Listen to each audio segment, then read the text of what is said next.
For almost 20 years, a young woman was believed to be missing in the dense Colorado mountains.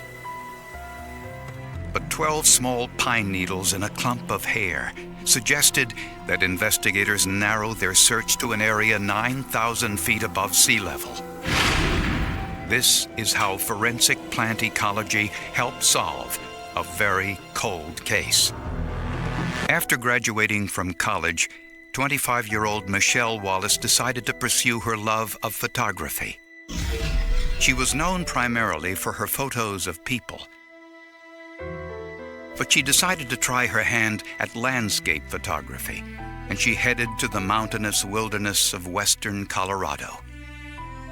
She rode polo ponies and branded cows and went rock climbing and was a student at the Rochester Institute and was quite a student. But found no sign of Michelle or her red station wagon. It was as if Michelle had simply disappeared. Then, a week after she was reported missing, there was a potential break. Michelle Wallace was last seen in her car with a hitchhiker in the Colorado mountains. Michelle's disappearance sent mother left a suicide note, which included one last wish. George actually showed me that note that said, "When you find our daughter, bury her remains next to me, bury her beside me." With no evidence of foul play and without a body, the case of Michelle Wallace's disappearance went completely cold. Because of the difficulties in proving the crime of murder without being awfully darn sure that your victim is dead. 5 long years passed until investigators got another potential break. A hiker on an isolated trail found what looked like a clump of braided hair. Interestingly enough, those braids are identical in appearance to a photograph that was actually obtained from the camera of Michelle Wallace when it was recovered in 1974 from the Pueblo Police Department, who had recovered it from a pawn shop. Again, the case stalled. The hair, while promising, looked to be a dead end. Another decade passed, and the case grew cold yet again. Until a homicide investigator, Kathy Ireland, discovered something in the evidence file that had been overlooked. I came across a hairbrush that had been bagged and sealed, and it had Michelle Wallace's name on it. And the forensic evidence it contained changed the course of the investigation. From those graves. Fir and the Engelmann spruce.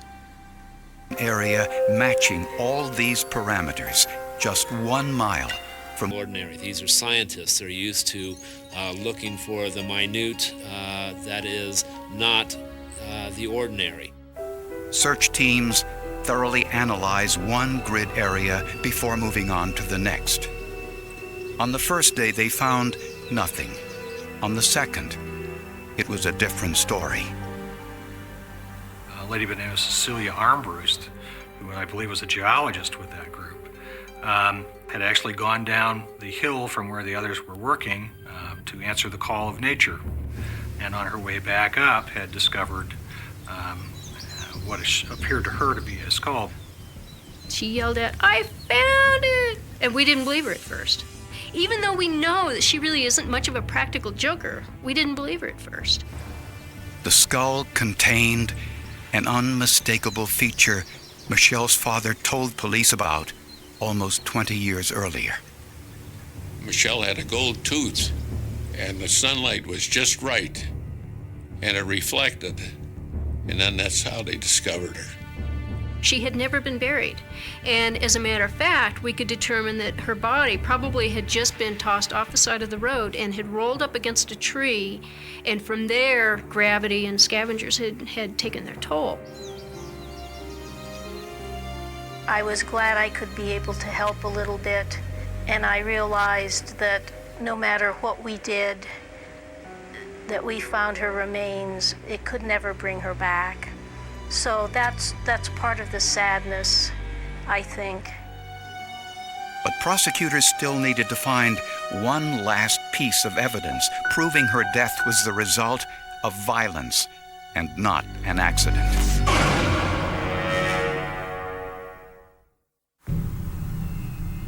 Almost 20 years after Michelle Wallace's disappearance, a team of forensic specialists searching through the high-altitude forests of western Colorado found a human skull.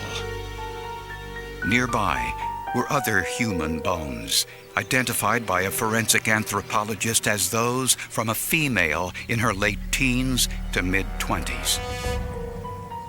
This woman had been thrown from the road and come to rest against a tree. Her body, her bones are found in such a manner as to indicate exactly how violence here. Police and prosecutors now focus their attention. Prosecutors knew Michelle stopped to give Melanson and the other ranch hand a ride into town after their car broke down. Michelle stopped the car. He let the dog out. There was a struggle, resulting in the ripped zipper, and he killed her.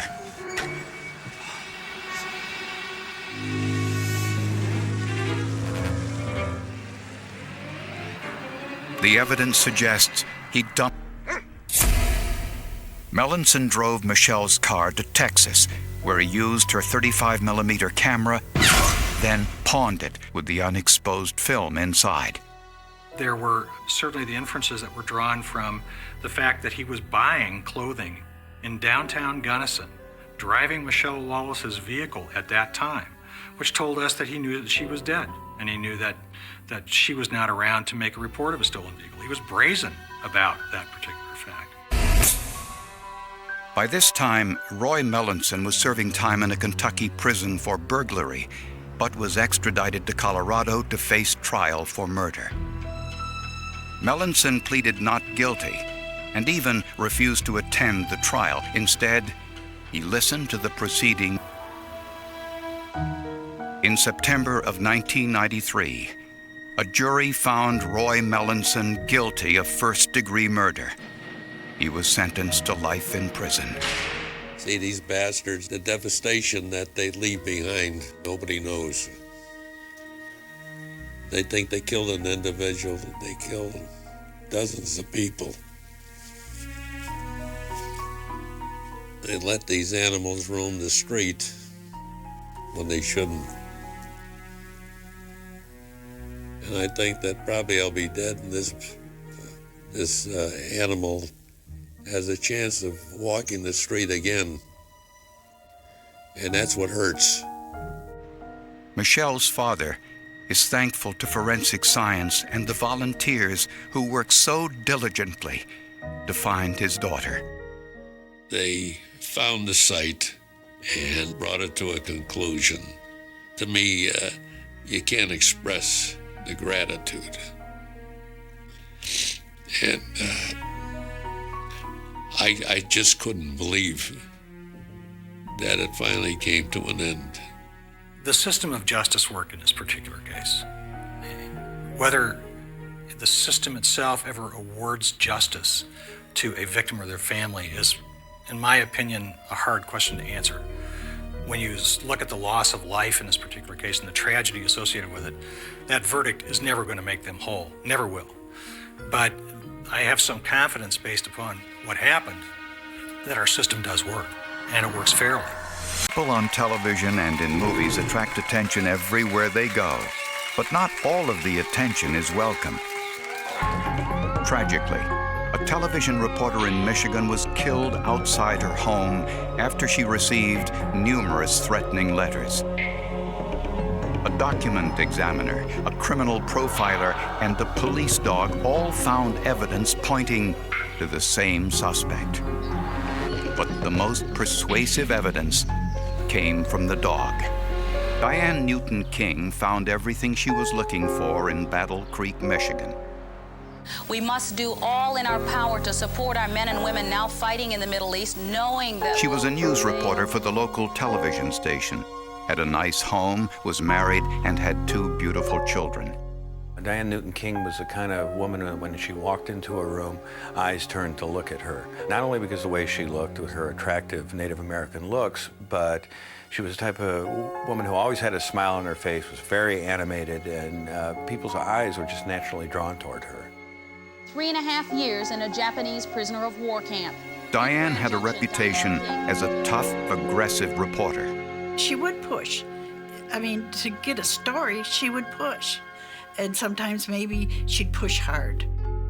Although Diane caught the viewer's attention, it wasn't always in the way she wanted. She started receiving harassing phone calls and letters from an obsessed fan. It was a man who identified himself as a person who wanted to get in the industry and wanted to go to lunch with her and wanted to meet her. And he began pestering her, sometimes calling as much as once a day. Station executives hired an additional security guard and screened all of Diane's calls. Diane's husband, Brad, a former policeman, took precautions of his own. They put in security lights, automatic lights that would come on when someone would come into the yard. The sister gave them a Doberman pinscher that was used as a watchdog. But the harassment continued, including this letter sent to her home. The words created by letters cut from magazines said, "You should have gone to lunch with me." That's when things begin to get very scary, is when they found the first letter in her mailbox, because before, no one knew where she lived. Diane gave the letter to local police. I have never found one case where a stranger cut letters out and put it on a sheet of paper. You see it on TV, you see it in the movies, but you don't see that in real life. A few weeks later, someone broke into the King's home while the family was away, but nothing was stolen. These bizarre incidents culminated in tragedy one Saturday afternoon in 1991. Diane's husband, Brad, came home and found Diane lying in the driveway, dead of an apparent gunshot wound to the chest. Their 2 children were still inside the car, alive but frightened. The police were concerned that they may have been partially responsible. One of the detectives called that night to the murder scene. His first reaction was, "Oh my God, we've screwed up." He was worried that the letter had languished on his desk for a couple of months and they hadn't really done any serious investigation on it. There were several clues in that letter, but not the kind police expected.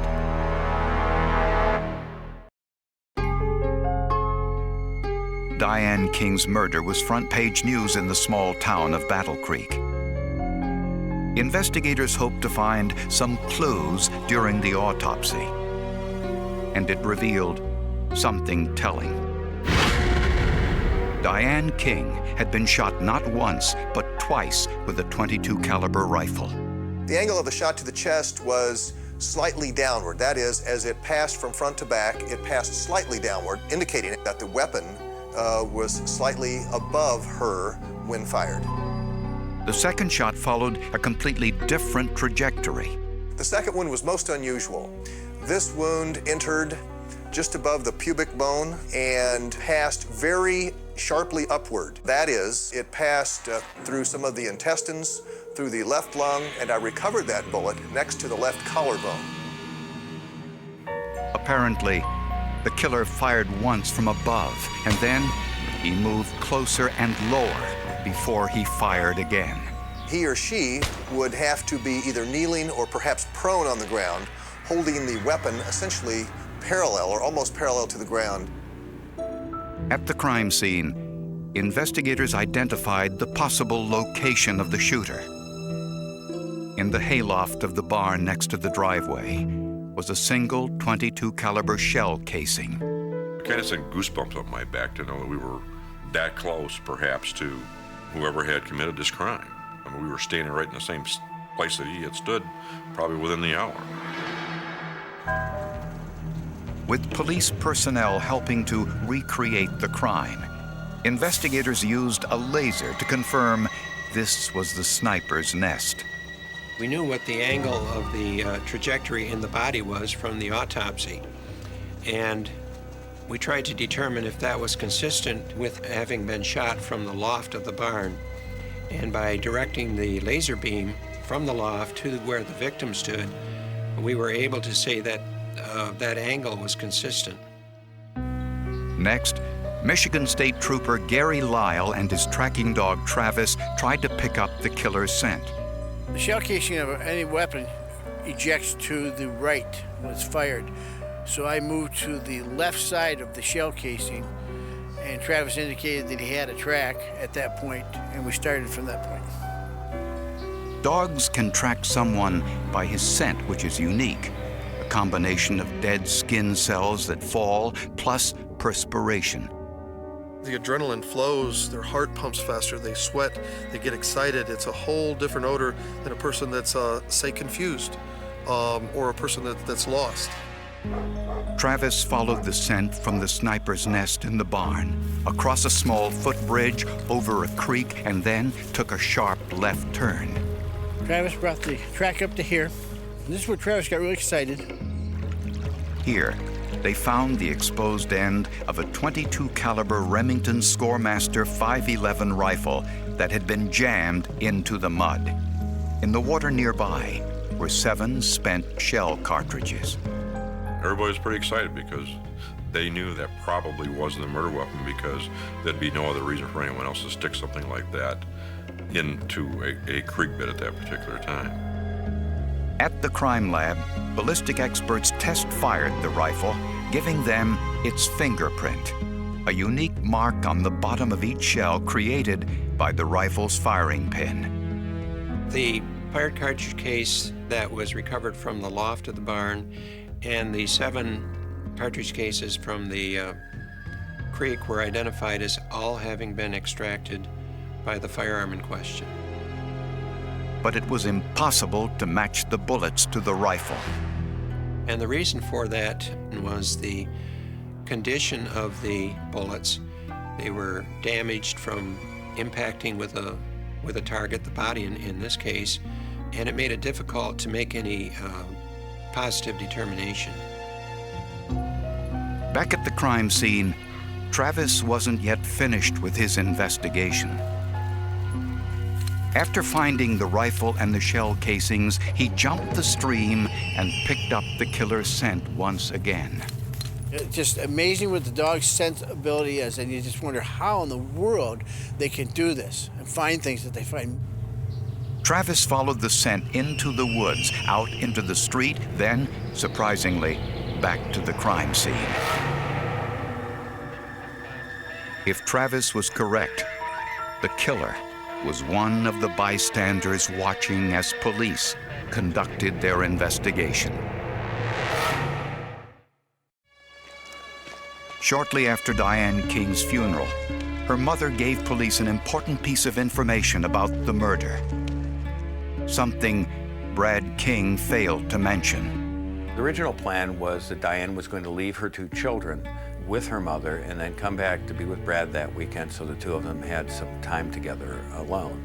But on February 9th, and apparently because one of the children wasn't feeling too well, Diane decided to take the kids with her and make the 2-hour trip back to Marshall, Michigan. We have a victim who gets out of her car. We don't have any evidence that would suggest that she was afraid of anything. She did not take any kind of defensive action. And we have an offender who not only is comfortable at the crime scene, he's also comfortable walking up to the victim and shooting her again. Brad King was a part-time college professor teaching criminology, and he didn't have a solid alibi. Brad told investigators he was out walking in the woods behind his home and showed investigators where he'd been. But Travis, the police dog, identified this same area as the killer's getaway route. It showed that he would have had to have seen anybody come his way and run down to the track where the dog took. And he would have seen anybody commit that crime coming from the barn. And of course, that was never brought up. Brad denied owning a .22 caliber rifle. However, in his home were .22 caliber bullets similar but not identical to the brand used in the murder. There was also a cleaning rod for a .22 caliber rifle. We had the two cleaning ladies come forward who claimed to have seen a similar rifle on the bar in the basement of a townhouse that the Kings rented here in the city of Battle Creek. I can recall seeing it every time we was there. It was a .22 rifle. Police found another inconsistency in the case of the attempted burglary of the King's home a few weeks before the murder. As everybody knows who watches any kind of television show, that if you're breaking into a house, the glass should be on the inside. In this case, the glass was on the outside, so whoever broke it had to be inside at the time that the window was broken. Next, investigators turned their attention to the threatening letter mailed to Diane's home. Statistically, only 1% of all threatening letters have cut-out pieces. One of the most telling aspects of this crime, and that was one where the letters were cut out of a magazine and pasted onto a blank sheet of paper. I have, in my career, never seen a letter like that where it wasn't somebody emotionally close to the victim. A perpetrator uses cut-out letters when the victim would be able to identify his handwriting.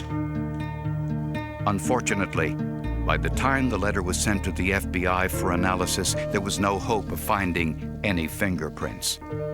The anonymous note had been processed by the originating agency with a powder. And in my opinion, that's not the correct process to use. And it's very difficult, once it's been processed with a powder, to do any other chemical process on the document. I had the office of Brad King at Western Michigan University searched with a search warrant and items seized. I wanted scissors, razor blades, tape, paste, anything, paper, anything that we might be able to link through forensic science to Bradford King. We were unable to do that. In terms of motive, police found evidence of spousal abuse, sexual affairs, and Diane's overall dissatisfaction with her husband's lifestyle. She came in one morning and she was crying and she had bruises. She showed me the bruises, and this was right around Christmas time. And she said that her and Brad had been in a fight. Brad's a very different individual. I think he can have people like him real quick and also have him turned off real quick, just by his mood. And friends say Diane wanted Brad to get a full-time job. Well, Brad had the perfect setup. He was working part-time as an instructor at Western Michigan University. I think she was pushing that issue so much that he feared that he was not going to be able to continue this lifestyle he had at the university. His wife was responsible for taking care of the kids and getting the money, and I think she was angry at him because he wasn't carrying his load. She was known to order him around and to yell at him, and I think it just reached a crisis point with him. And he lashed out at her in this very passive-aggressive manner by murdering her. Brad's alleged sexual affairs were with students from the college where he taught. He was not faithful to his wife. He had an affair with a student in one of his classes. He had an affair with another woman that he had met in Battle Creek. He was known to be trying to procure women girlfriends, sometimes at the fraternity house that he used to hang out at with younger fraternity members. It was not a picture of fidelity by any stretch of the imagination. 1 year after his wife's death, Bradford King was arrested and charged with murder.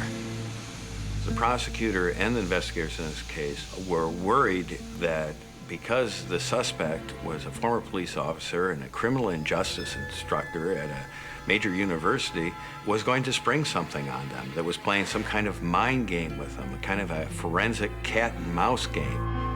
And sure enough, a new piece of evidence surfaced threatening the prosecutor's case. Just as Bradford King was about to go on trial for the murder of his wife, Diane, prosecutors were dealt a serious setback. A man moving into the King's neighborhood said he found a Remington 511 Scoremaster rifle in his attic. It was virtually identical to the alleged murder weapon. The second rifle was sent to the forensic lab for testing. But the ballistic tests on the second gun showed that the shell casing found in the loft could not have possibly come from the gun, the second gun that was accumulated by police. Prosecutors believe Brad planted this rifle in a vacant home nearby to create reasonable doubt in the jury's mind. And that it was Brad who made the threatening calls, sent the threatening letter, and staged the burglary, making the mistake of breaking the window in the loft.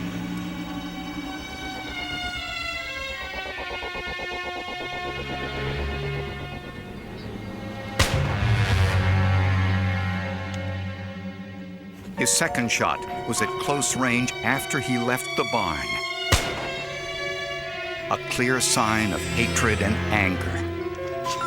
Then Brad realized the children were in the car, not knowing one of them was sick. Since he couldn't leave his small children in the cold for very long, he needed to change plans. So he quickly disposed of the rifle near the creek, threw the empty shells in the water, then went back to the house to call police. But Brad left one shell casing behind in the loft, and this shell casing tied his rifle to the murder. And he was unaware that a police dog would track his scent from the sniper's nest to the creek, into the woods, then full circle back to his house. I think he had that foreknowledge that this was sort of a small-town police operation, and being the criminal justice instructor and the type of individual he was, that I felt that he thought that he could outwit them. Many believe the children foiled his plan to establish a solid alibi. I don't believe he anticipated the children would be there. I think it's likely that he would have gone someplace else and had somebody else find his wife. That would give him an alibi. Diane told friends shortly before her death that she suspected Brad was behind the threatening calls and letters. And she said, I just think it's Brad. And she said, I don't know what I'm going to do yet. The defense presented only 7 witnesses, arguing that the case against Brad was circumstantial. No one will get on the stand and say Brad King had a gun that day, Brad King held a gun that day, he pulled a trigger that day. Nobody. I was confident in my own mind that Brad King was guilty. I just didn't know if I could convince 12 people of that, and of Brad King being the murderer of his wife. You may assume or may suspect that a particular person was involved, but without those sciences to tie them together for you, you have no case. The first thing police found was not a body, not a weapon, and not a confession. It was a single glove lying in the wet grass beside an abandoned service road in western Pennsylvania, its fingers turned toward the woods as if someone had dropped it while running.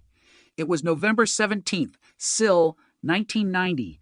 The morning was gray. A cold rain had settled over the hills outside the small town of Millbrook, and the road was almost empty. By noon, 17-year-old Rachel Mercer was missing by nightfall. Her family knew something was terribly wrong. By the end of the week, the entire town was searching for her. And for 36 years, the question would remain the same. Where did Rachel Mercer go? Rachel had been the kind of girl people remembered without trying. She worked part-time at a small grocery store on Main Street, attended Millbrook High School, and planned to study nursing after graduation. She lived with her mother, Elaine, and her younger brother in a modest white house less than 2 miles from the center of town. Nothing about Rachel suggested she was planning to disappear. Her bedroom was untouched. Her school books were open on the desk. A winter coat remained hanging beside the door. Her purse was missing, but her wallet was still inside the house. There was no note, no telephone call, no warning. On the evening before she vanished, Rachel had told her mother she would stop by the grocery store after school to pick up a paycheck, then meet a friend at a diner. It was an ordinary Saturday, the kind of day that becomes terrifying only after investigators begin rebuilding it, minute by minute. At 4:12 p.m., Rachel clocked out. At 4:19, a cashier remembered seeing her outside the store. At 4:27, a customer reported seeing a dark sedan parked across the street. At 4:31, Rachel called the diner and said she was running late. She never arrived. At first, nobody believed she was in danger. Friends assumed she had gone somewhere else. Her mother called relatives, then friends, then hospitals. At 9:46 p.m., Elaine Mercer called the Millbrook Police Department. Officers arrived at the house less than 20 minutes later. They asked the same questions that would eventually become painfully familiar. Who had Rachel spoken to? Was she dating anyone? Had she argued with anyone? Was she afraid of someone? Had she ever talked about leaving? The answers were almost entirely ordinary. That was what made the disappearance so frightening. Rachel had not vanished from a crowded city street. She had disappeared in a town where people recognized each other's cars, a place where a stranger could drive through Main Street and someone would remember the color of the vehicle. Yet nobody could say with certainty what happened after Rachel left the grocery store.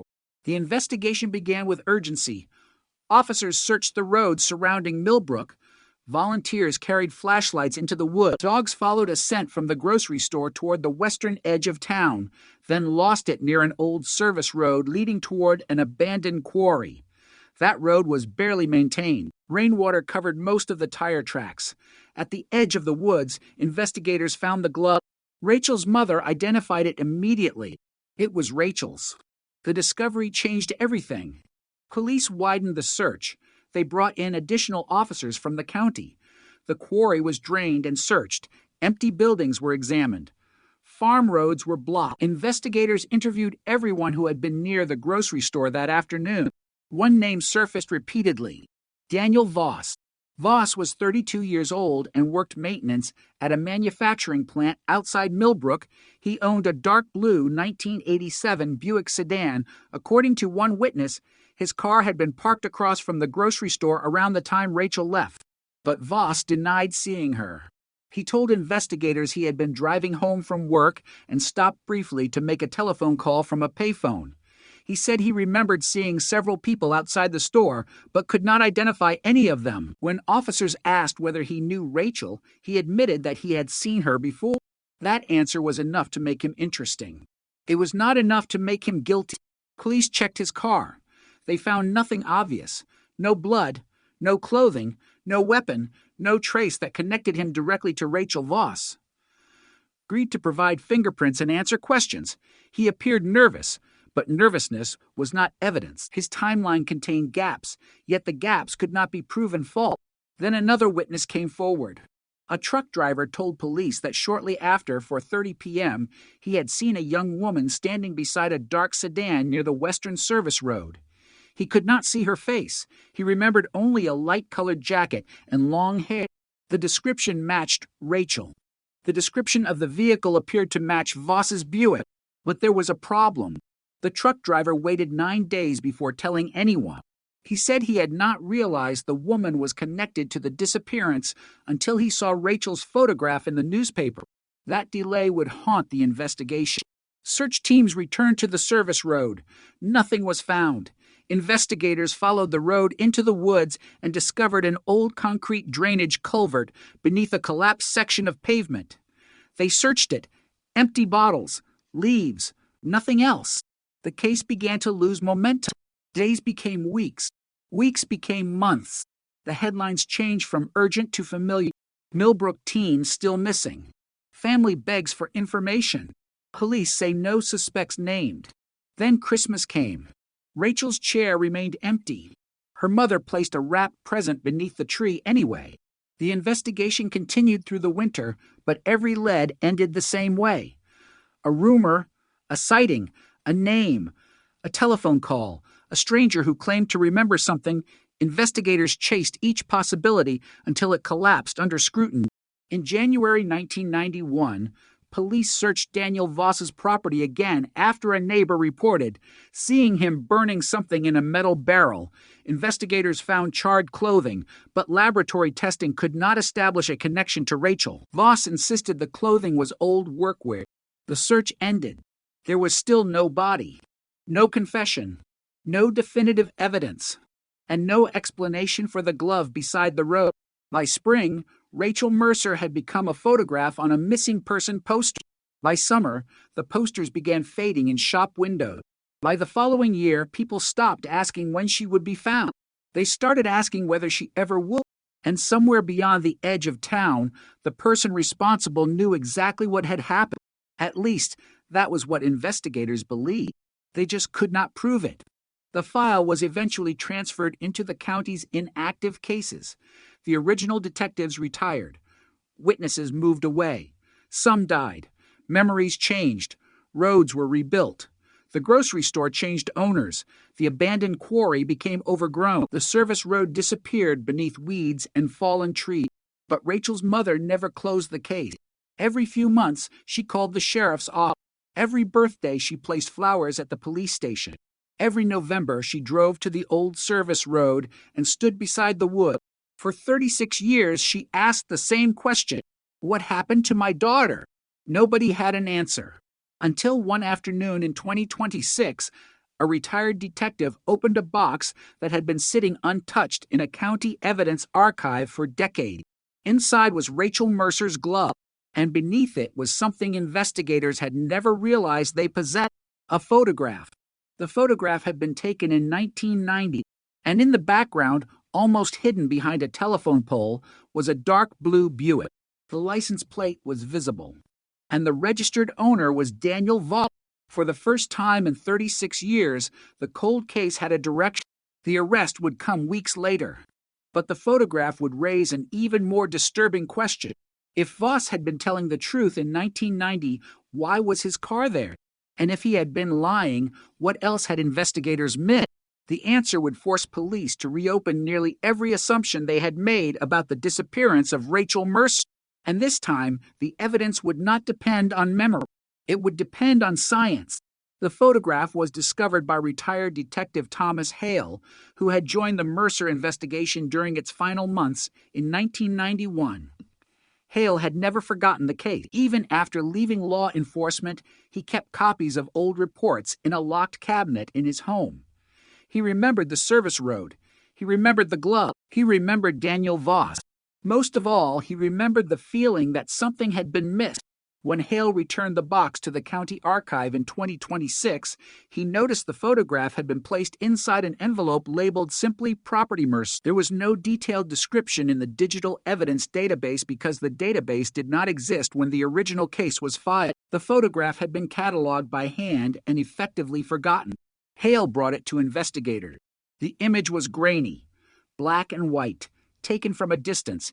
It appeared to show the Western Service Road on the afternoon Rachel disappeared. The photograph had been submitted by a newspaper photographer who was covering a different story in the area.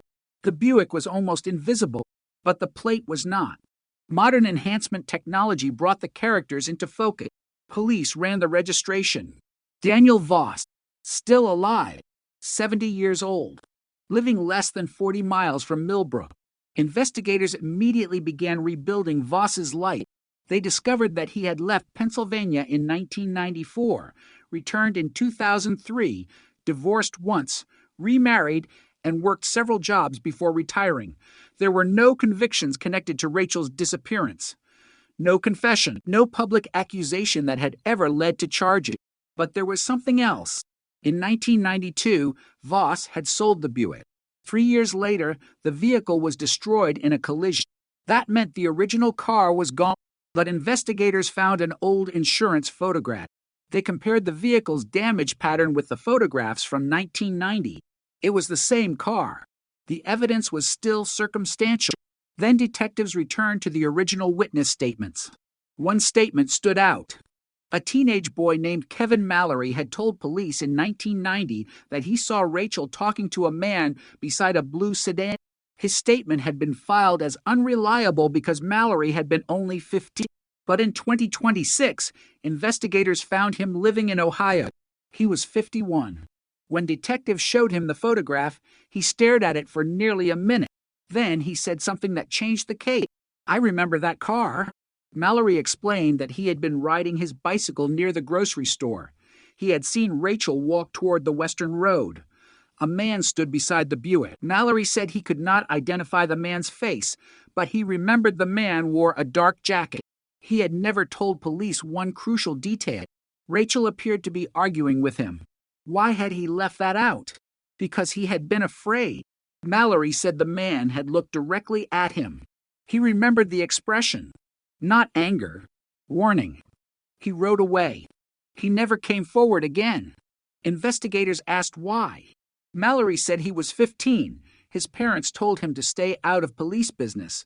He assumed adults would handle it. Then Rachel disappeared. He carried the memory for 36 years. The investigation intensified. Detectives searched old telephone records. They examined employment records. They reconstructed Voss's movements. They found that he had clocked out of work earlier than he originally claimed. His original statement said he left the factory at approximately 3:50 p.m. Payroll records showed he left at 3:31. That 40-minute discrepancy suddenly mattered. Voss had enough time to reach Millbrook, enough time to be seen outside the grocery store, enough time to drive toward the service road. But investigators still needed physical evidence. They turned to the glove. The original evidence had been preserved. That was unusual. The glove had been handled by multiple officers in 1990, but photographs and packaging suggested it had remained dry after collection. Modern forensic testing revealed several microscopic fibers trapped inside the cup. Investigators compared them against old photographs of Voss's work jacket. The fibers were consistent, not conclusive, but significant. Then came the breakthrough. A private laboratory developed a partial DNA profile from biological material preserved inside the glove. The profile did not belong to Rachel. It belonged to an unknown male. Investigators needed a comparison. They obtained a discarded drinking container from Voss's trash under a court-authorized collection process. The DNA matched. The probability of a coincidental match was extraordinarily low. For the first time, detectives had physical evidence connecting Daniel Voss to Rachel's missing glove. But there was still no body, no weapon, no direct proof of murder. The prosecution would need more. So investigators went back to the beginning. They studied every report, every photograph, every witness, every contradiction. And they found a second forgotten detail, a handwritten note from a search volunteer. The note described a strange smell near an abandoned farmhouse approximately 2 miles from the quarry. The volunteer had reported it to police. The report was dismissed because the smell disappeared after heavy rain. The farmhouse had been demolished in 1997, but investigators found old property maps. Beneath the farmhouse was a drainage system connected to the same watershed as the quarry. That discovery led them underground. Search crews returned with modern ground-penetrating radar. For 2 days, nothing appeared. Then the machine produced an anomaly beneath a collapsed concrete floor. Investigators excavated. They found disturbed soil, then fragments of clothing, a button, a rusted hair clip, and finally, human remains. The remains were too degraded for visual identification. But DNA testing confirmed what Rachel's family had feared for 36 years. They were Rachel Mercer's. The disappearance had become a homicide, and Daniel Voss was no longer merely a person of interest. He was the prime suspect. The arrest warrant was issued in August 2026. Voss was taken into custody without incident. Reporters gathered outside the courthouse as news spread across Pennsylvania. A 36-year-old mystery had finally produced an arrest. But the arrest did not answer everything. It reopened the haunting mystery, because investigators discovered that Rachel had not died where her remains were found. The forensic evidence suggested she had been moved, which meant the farmhouse was not the original crime scene. Someone had transported her. Someone had hidden her. Someone had lived with that secret for 36 years, and police now had to determine whether Daniel Voss had acted alone. The answer would come from an old piece of evidence that had been overlooked for almost 4 decades. A second vehicle, a second set of tire tracks, and a name that had never appeared in the original case file. The arrest of Daniel Voss changed the story, but it did not close it. If anything, it made the mystery darker. Investigators now knew Rachel Mercer had been killed, but they still did not know exactly what happened during the final hours of her life. They knew Voss's Buick had been near the grocery store. They knew his DNA had been recovered from Rachel's glove. They knew her remains had been hidden at the abandoned farmhouse. They knew Voss had lied about his movements that afternoon, but none of those facts explained why another vehicle had been present near the same road. That vehicle appeared in a second photograph. It had been taken from the opposite direction. The image was even older than the first and far less clear. But investigators could make out a light-colored pickup parked near the farmhouse on the same evening Rachel disappeared. The original detective had never noticed it. The photograph had been buried among unrelated negatives. Modern scanning technology revealed a partial license plate. Detectives traced it to a man named Arthur Bell. Bell had lived in Millbrook in 1990. He had worked at the same manufacturing plant as Voss, and he had been questioned during the original investigation. His statement was only 3 sentences long. He told police he had been home all evening. Investigators had accepted that answer. Now they wanted to know why. Bell had died in 2011. His widow was still alive. She told investigators something that stunned them. Arthur had owned a light-colored pickup, and on the night Rachel disappeared, he had come home late, very late. She remembered asking him where he had been. He told her he had been helping Daniel Voss. At the time, she had not understood what that meant. For 36 years, she never mentioned it. She had assumed the investigation had ended long ago. Now detectives needed to know what Voss and Bell had been doing together. The answer was buried in an old employment record. Both men had access to industrial solvents and heavy equipment. That mattered because investigators had found unusual chemical traces on Rachel's clothing. The traces were consistent with materials used at the factory, but the evidence could not establish exactly how or where Rachel had been exposed. Then another detail surfaced. Rachel had worked at the grocery store for only 6 months. During that time, she had reportedly complained about a man repeatedly watching her from across the parking lot. She had mentioned the behavior to a friend. The friend remembered the name only years later, Daniel. At the time, she assumed Rachel meant someone else. Now investigators wondered whether Voss had been watching Rachel before the night she disappeared. They interviewed former classmates. One remembered seeing Voss's Buick outside the school. Another remembered Rachel saying she felt uncomfortable when certain men stared at her. No one had considered it important in 1990. Now every forgotten detail seemed to carry weight, but prosecutors warned investigators against building a case entirely from memories recovered decades later. Human memory changes. Stories become contaminated. People fill gaps without realizing it. Physical evidence mattered more. So detectives returned to the farmhouse. The soil around Rachel's remains contained microscopic fragments of construction material. Investigators compared them to photographs of the farmhouse from 1990. The fragments matched the building. That established that Rachel had been there, but it did not establish who had brought her. A search of Voss's former properties produced nothing. His current home contained no obvious evidence. His vehicles had been replaced many times. His clothing was long gone. The trail appeared to disappear again.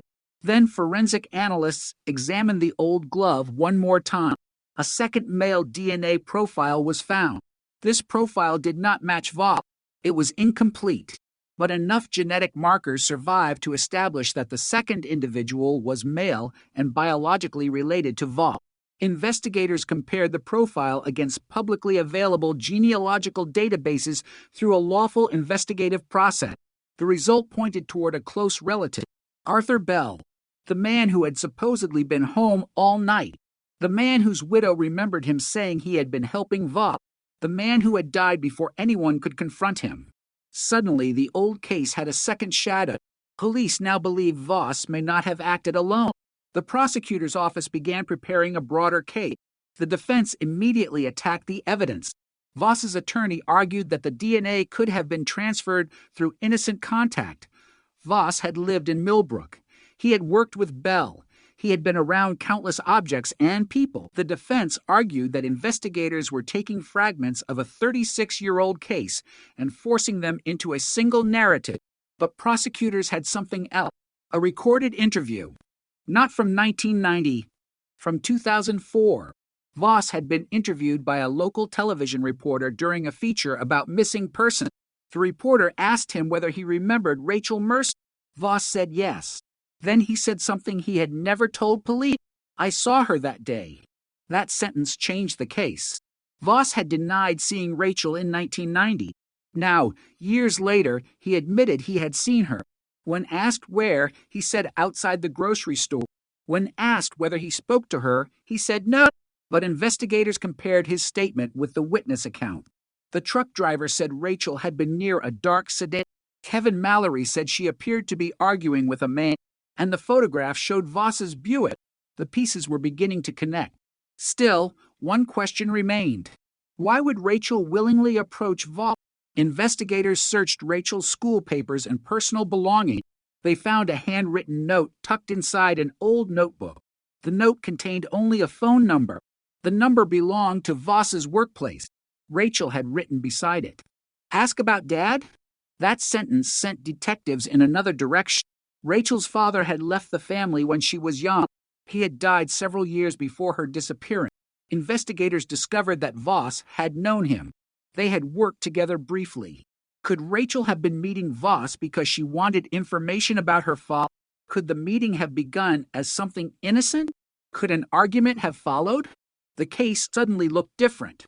Not a random abduction. Not a stranger attack. A meeting. A confrontation. A secret. And perhaps a reason Rachel trusted the wrong person. Her mother was interviewed again. She remembered Rachel asking questions about her father in the weeks before she vanished. She remembered Rachel saying she had discovered something.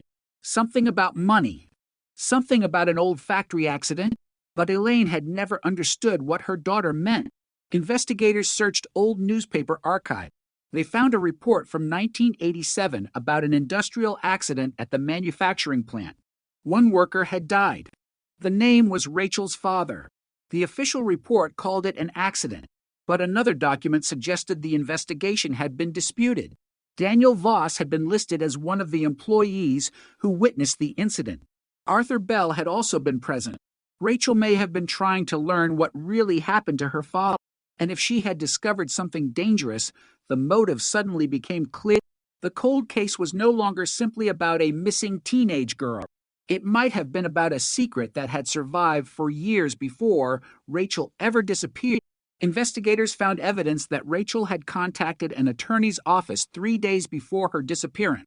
She never met the attorney, but she had left a message. The message had been recorded on an old answering machine. The tape had been preserved because the office later became involved in an unrelated lawsuit. The recording was damaged, but forensic audio specialists recovered several words. Rachel's voice was unmistakable. She said she needed to talk about her father's death. Then the recording ended. The attorney had never called her back. Rachel disappeared 3 days later. That discovery transformed the investigation. Detectives now believed Rachel may have been gathering information about the factory accident. They searched Voss's employment records. They found that Voss had received a disciplinary warning shortly after the accident. Bell had received one too.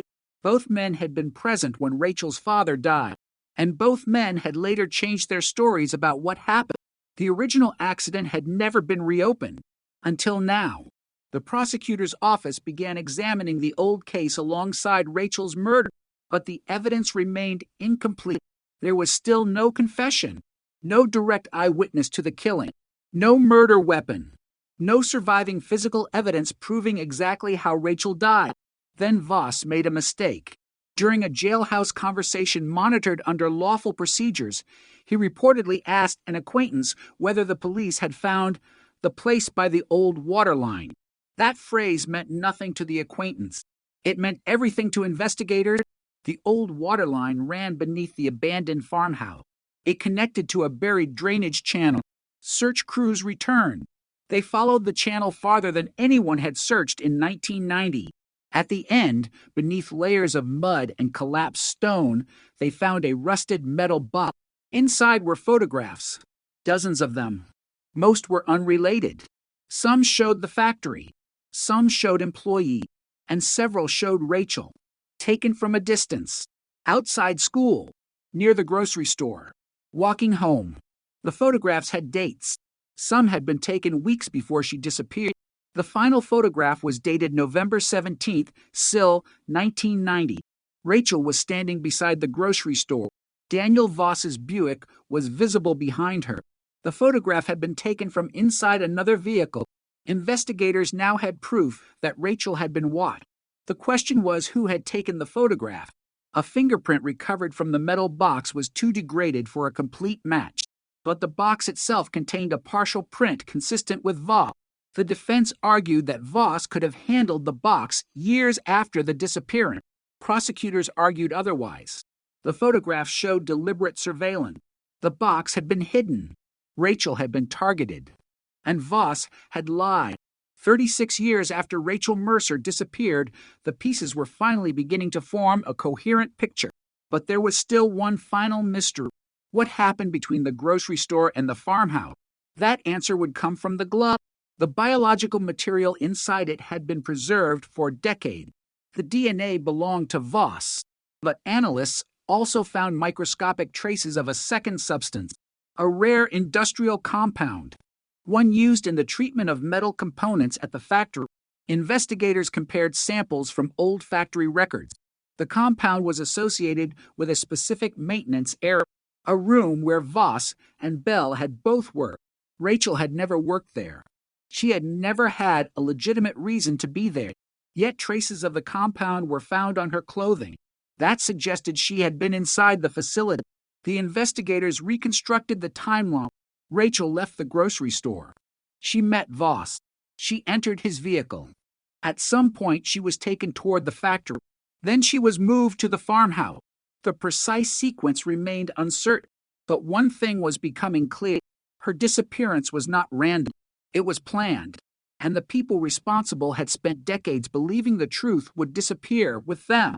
They were wrong, because evidence does not always vanish. Sometimes it waits. In a box, in a photograph, in a glove, in a forgotten tape, in a line of handwriting nobody thought mattered. And sometimes, after decades of silence, those fragments finally find each other. The prosecution formally charged Daniel Voss with murder, kidnapping, and evidence tampering. Because of the age of the case, prosecutors knew the trial would be complicated. Witnesses had died. Memories were uncertain. Some physical evidence had deteriorated. But the DNA evidence, the photographs, the vehicle records, and Voss's contradictory statements created a chain that investigators believed could withstand scrutiny. Voss pleaded not guilty. He refused to answer questions about Arthur Bell. He refused to explain the photograph. He refused to explain why his DNA was inside Rachel's glove. His attorney called the case a desperate attempt to manufacture certainty from decades of uncertainty. But outside the courthouse, the reaction was different. For the first time since 1990, Rachel Mercer's photograph was everywhere. Her face appeared on television screens. Her story returned to newspapers. People who had been children when she disappeared remembered the poster. They remembered the search parties. They remembered Elaine Mercer standing outside the police station. And they remembered the silence that followed. Rachel's mother did not live to see the arrest. She died several years earlier. That fact became one of the most painful details of the case. She had spent decades waiting for an answer. She had died without hearing one. But her family stood outside the courthouse holding Rachel's photograph. One relative said they were not there for revenge. They were there because Rachel had a name. She had a life. She had plans. And for 36 years, people had spoken about her as a case. Now they could speak about her as a person again. The prosecution's evidence continued to grow. Investigators discovered a handwritten journal belonging to Arthur Bell. It had been stored in a box in his widow's attic. Most of the pages were ordinary. Work schedules, bills, appointments. Then came a series of entries from November 1990. The writing became fragmented. One line mentioned the girl. Another mentioned Dan's problem. A later entry said only, "Nothing can go back." The defense argued that the entries were ambiguous. They could have referred to anything, but one final page contained a date, November 18th, Sill, 1990, the day after Rachel disappeared. Beneath the date was a sentence that investigators considered devastating. Dan says nobody saw us. The handwriting was authenticated as Bell. The prosecution now had a second piece of evidence linking Bell and Voss to the aftermath of Rachel's disappearance. Still, the mystery of motive remained. Why would two men kill a 17-year-old girl? The answer appeared to involve her father's death.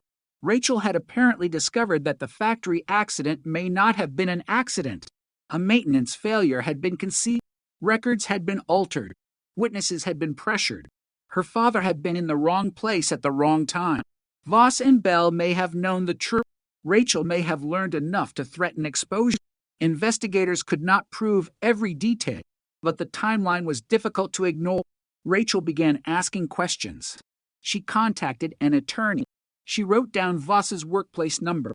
She disappeared 3 days later. That afternoon, Voss's vehicle was near the grocery store. That evening, Bell was away from home. Rachel's glove contained Voss's DNA. Her remains were later discovered near a property connected to people known to both men, and Bell's journal appeared to reference the event. The case that had once looked like a mysterious disappearance now appeared to be the end of a chain that had begun years earlier. The trial had not yet begun when investigators made another discovery. Rachel's original school locker had been preserved in storage after the school was renovated. Inside the bottom panel, investigators found a folded piece of paper. Rachel had written names. 3 names. Her father, Daniel Voss, Arthur Bell. Beside them, she had written a question. What really happened?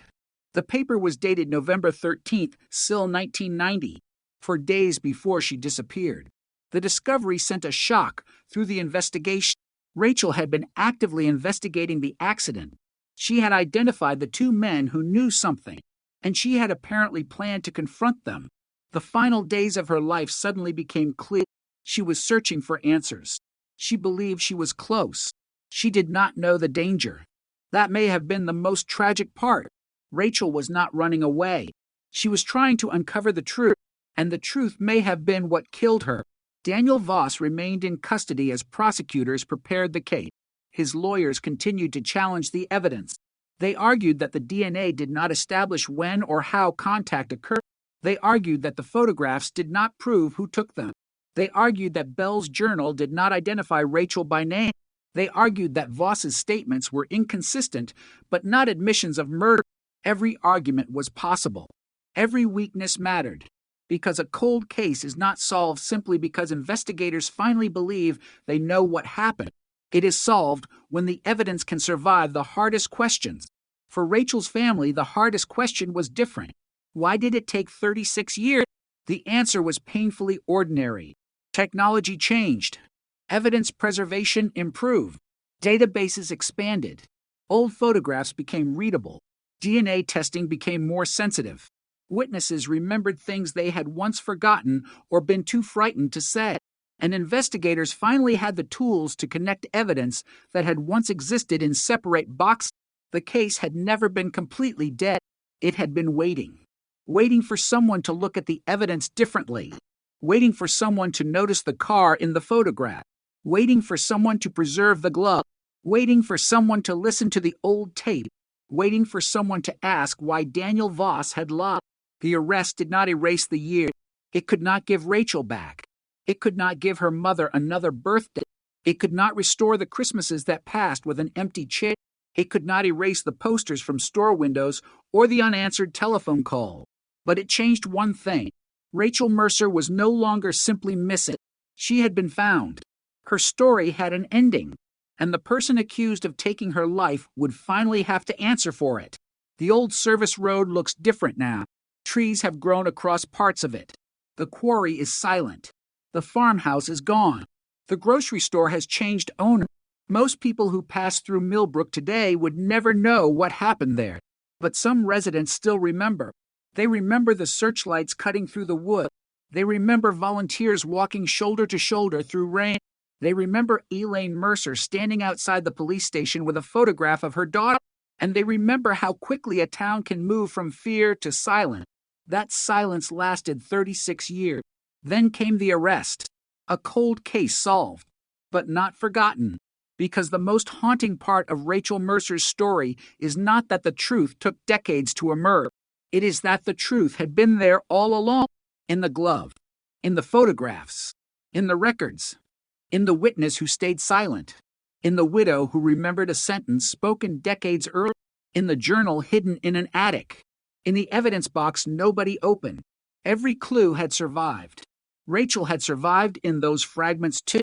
Her face, her handwriting, her voice, her name. For 36 years they waited for someone to put them together. Now they have. And when the courthouse doors close behind Daniel Voss, when the cameras disappear, when the headlines move on to another story, one fact will remain. On November 17th, still 1990, 17-year-old Rachel Mercer walked out of a grocery store in western Pennsylvania. She expected to come home. She never did. For decades, her family lived with a question that had no answer. Now they have an answer. It is painful. It is incomplete.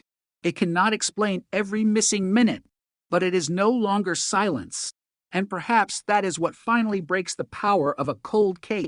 Not the arrest, not the headlines, not the courtroom. The moment a name is spoken again, the moment a photograph is placed back into the hands of a family, the moment investigators can finally say what they could not say in 1990. Rachel Mercer was here. She mattered. Someone knew what happened. And after 36 years of darkness, the truth finally found its way back home. The photograph should have been enough to reopen the case. It was not enough to explain it.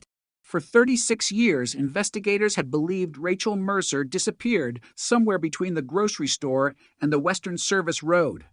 They had searched the woods. They had searched the quarry. They had questioned Daniel Voss. They had followed rumors until every trail went cold. But now, with the discovery of the photograph and the arrest of Voss, detectives were forced to confront an uncomfortable possibility. They may have been looking in the wrong direction from the beginning. The old service road was not the end of Rachel's trail. It was the beginning of it. The discovery of her remains beneath the abandoned farmhouse changed the timeline completely. Rachel had not simply vanished into the woods. Someone had transported her several miles from the place where she was last seen. That required a vehicle. It required time. And it required someone who knew the roads well enough to avoid being noticed. Daniel Voss knew those roads. Arthur Bell knew them too. Both men had worked in the area for years. Both understood the industrial properties scattered beyond Millbrook. And both knew the abandoned farmhouse. That farmhouse had stood empty for years. Its windows were broken. Its roof sagged. The property was surrounded by trees and an old drainage system that disappeared beneath the ground. It was the kind of place people stopped noticing. That may have been exactly why someone chose it. When investigators excavated the site in 2026, they found more than Rachel's remains. They found fragments of a blue synthetic material buried several feet away. The material was consistent with the interior lining of an old vehicle trunk. Detectives searched photographs of Voss's Buick. The trunk lining was blue, the same unusual shade.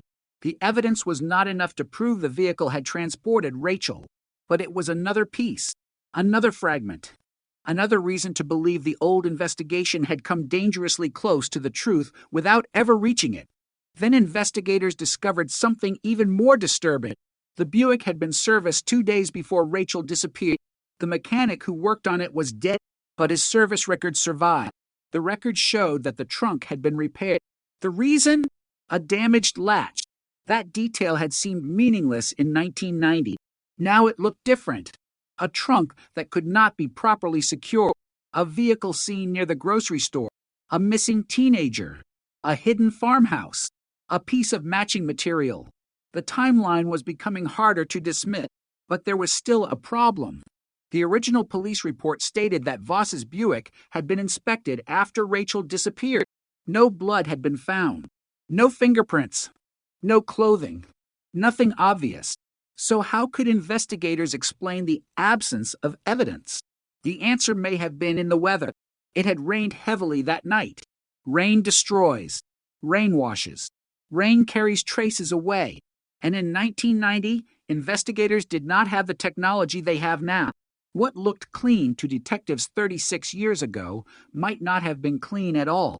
Investigators requested the original photographs of the Buick. The images were examined again. Inside the trunk, barely visible beneath the carpeting, was a dark, irregular mark. At the time, investigators had dismissed it as grease. Modern enhancement revealed something else. The stain appeared to have been partially cleaned. The original photograph could not determine whether it was blood, but a laboratory examination of the surviving photographic negative revealed tiny traces of material embedded in the emulsion. Scientists were able to identify a chemical signature consistent with biological contamination. It was not enough to produce a DNA profile, but it supported the theory that something had been removed from the trunk. Someone had cleaned it. Someone had tried to erase evidence. The question was who? Voss remained silent. His attorney insisted the investigation had become a media spectacle built around circumstantial evidence. But investigators were no longer relying on one clue. They had the photograph, the glove, the DNA, the vehicle records, the farmhouse, the surveillance photographs, the journal, and the testimony of people who had spent decades carrying memories they had never fully understood. Then came the witness nobody expected. Her name was Margaret Doyle. In 1990, she had worked the overnight shift at a roadside gas station outside Millbrook. She was 83 years old when detectives found her. At first, she said she remembered nothing. Then investigators showed her an old photograph of the Western Road. She pointed immediately. There, she said, a dark sedan, a light-colored pickup, 2 vehicles. She remembered seeing them that night. She remembered the rain. She remembered the headlights. And she remembered a young woman sitting inside the sedan. Rachel. Doyle said she had stopped at the gas station around 8:20 p.m. that evening. A man had entered the store. He was soaked. He purchased cigarettes and a bottle of water. He looked nervous. She remembered him because he kept checking the window. She had asked whether he needed direction. He said no. Then he asked about the old farmhouse. Doyle remembered thinking it was strange. Nobody went there. Not at night. Not in the rain. When detectives showed her a photograph of Daniel Voss, she did not immediately identify him. She studied the face. Then she shook her head. Older now, she said, but she recognized the eye. She told detectives she could not swear under oath that the man was Voss. The memory was 36 years old, but she remembered the Buick. She remembered the direction it traveled, and she remembered something else. The vehicle was not alone. A light-colored pickup followed it. Arthur Bell's truck. For investigators, the significance was enormous. The 2 men had apparently been together after Rachel disappeared, and both vehicles were heading toward the farmhouse. The timeline now looked like this. Rachel left the grocery store shortly after 4:30 p.m. Voss's Buick was seen nearby. The Buick traveled toward the Western Road. A witness saw Rachel near the vehicle. Later that evening, 2 vehicles were seen traveling toward the farmhouse. The next morning, Rachel was gone. Years later, her remains were found at that same property. It was not a complete timeline, but it was no longer a collection of unrelated coincidences. It was a pattern. And patterns are dangerous in cold cases because once investigators see them, they begin asking questions nobody asked before. Why had Voss lied? Why had Bell lied? Why had Rachel been investigating her father's death? Why had someone photographed her? Why was her glove found miles away? Why had the farmhouse been chosen? And most importantly, why had nobody talked? The answer may have been fear. Millbrook was a small town. People knew who worked at the factory. They knew who had influence. They knew which families had lived there for generations. In 1990, some residents believed the police investigation was already focused on the wrong people. Others were afraid to get involved. Kevin Mallory had seen Rachel arguing with a man. He stayed silent. Margaret Doyle had seen the vehicles. She never realized what she had witnessed. Bell's widow remembered her husband coming home late. She never reported it. The attorney's office had Rachel's message. The recording sat untouched for decades. Everyone possessed one fragment. Nobody possessed the whole picture. That was how the truth survived. Not because it was perfectly hidden, because it was scattered. Then investigators found the final fragment, a receipt. It came from the roadside gas station. The paper was almost destroyed. The ink had faded, but the date remained. November 17th, Sill, 1990, 8:23 p.m. One purchase: cigarettes, water, and a can of industrial solvent. The receipt had been preserved because the gas station owner had stored old financial records for tax purposes. The solvent was not something ordinary customers usually purchased there, but investigators knew exactly why it mattered. The same type of solvent had been used at the factory, and traces of that chemical had been detected on Rachel's clothing. The person who bought it had used cat. There was no name, but Doyle remembered the customer, and she remembered the vehicle. A dark blue Buick. The evidence was becoming suffocating, yet Voss still denied killing Rachel. He admitted seeing her. He admitted owning the Buick. He admitted knowing Arthur Bell, but he denied taking her. He denied knowing anything about the farmhouse. He denied the photographs. He denied the surveillance. Then detectives asked him one question. Why did Rachel have your DNA on her glove? Voss stared at the table. For several seconds he said nothing. Then he gave an answer investigators had never heard before. She grabbed me. That sentence changed the meaning of everything. If Voss was telling the truth, Rachel had physically confronted him. If she had grabbed his clothing, skin cells could have transferred to the glove. But why would she grab him? What had they argued about? And what happened immediately afterward? Voss refused to answer. The interview ended. But investigators now had something they had never had in 1990, a statement placing Voss in physical contact with Rachel. Not near her, not somewhere in town. Physical contact. The prosecution added the statement to the evidence file. Then they reopened the factory accident. The old death report contained several inconsistencies. A safety mechanism had supposedly failed, but maintenance records showed it had been inspected days earlier. 2 signatures appeared on the inspection sheet. Daniel Voss, Arthur Bell. The signatures had been accepted as authentic in 1990. Modern handwriting analysis suggested they had been altered. Someone had changed the record. Someone had hidden the failure, and Rachel may have discovered it. Her father's death had never been the mystery she thought it was. It had been a secret shared by 2 men, a secret Rachel had unknowingly walked into. Investigators now believed Rachel may have confronted Voss because she thought he knew what happened to her father. She may have threatened to expose him. She may have believed he would tell her the truth. Instead, the confrontation may have become violent. And once Rachel was injured, the men may have realized there was no way to undo what had happened. That was when the cover-up began. The farmhouse became the hiding place. The photographs became the record of a girl they had watched. The glove became the piece they failed to destroy.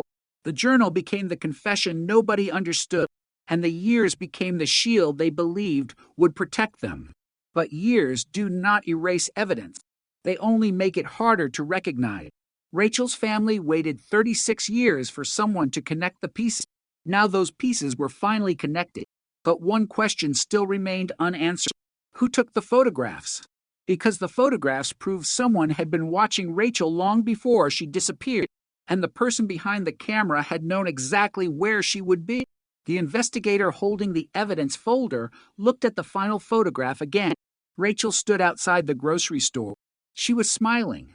She had no idea she was being watched. Behind her, the Buick waited. And beyond the frame, someone was holding a camera. Someone who knew Rachel's routine. Someone who knew where she worked. Someone who knew where she walked. Someone who knew she was about to disappear. The photograph had survived for 36 years. Now investigators were determined to identify the person who took it. Because solving Rachel Mercer's murder was no longer enough. They needed to know how long she had been targeted, and whether the person who watched her that afternoon was the same person who followed her into the darkness. The final photograph was only 6 inches wide, but it contained a secret that had survived longer than most of the people who knew Rachel Mercer. Investigators placed it beneath a forensic scanner and enlarged it frame by frame.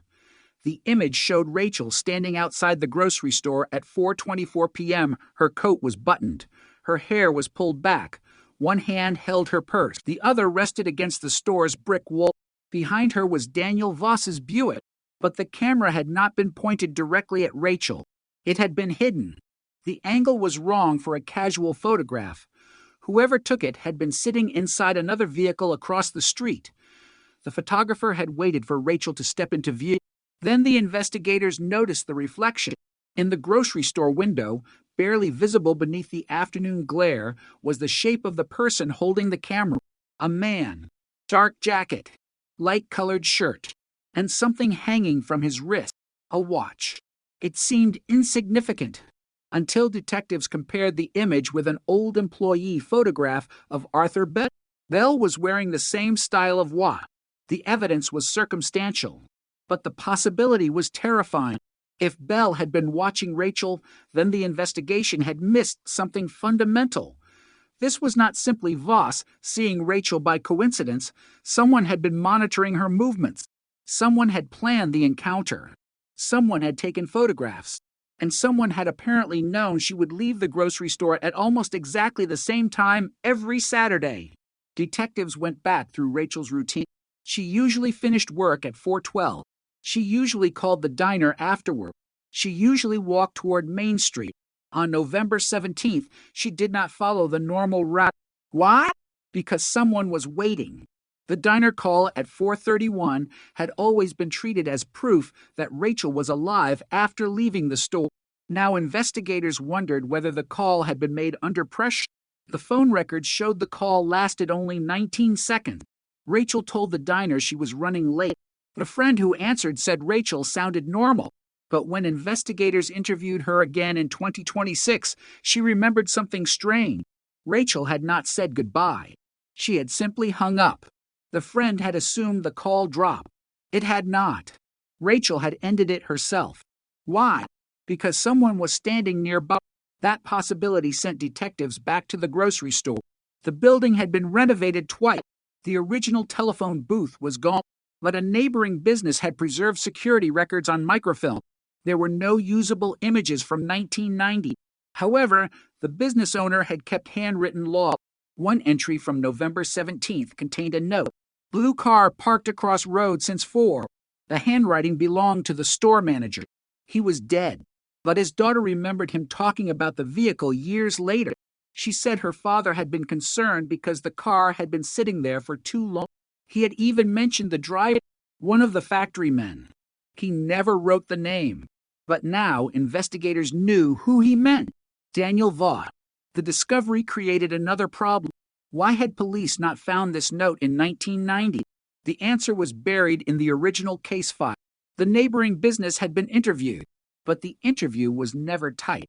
The handwritten notes had been placed in the wrong folder.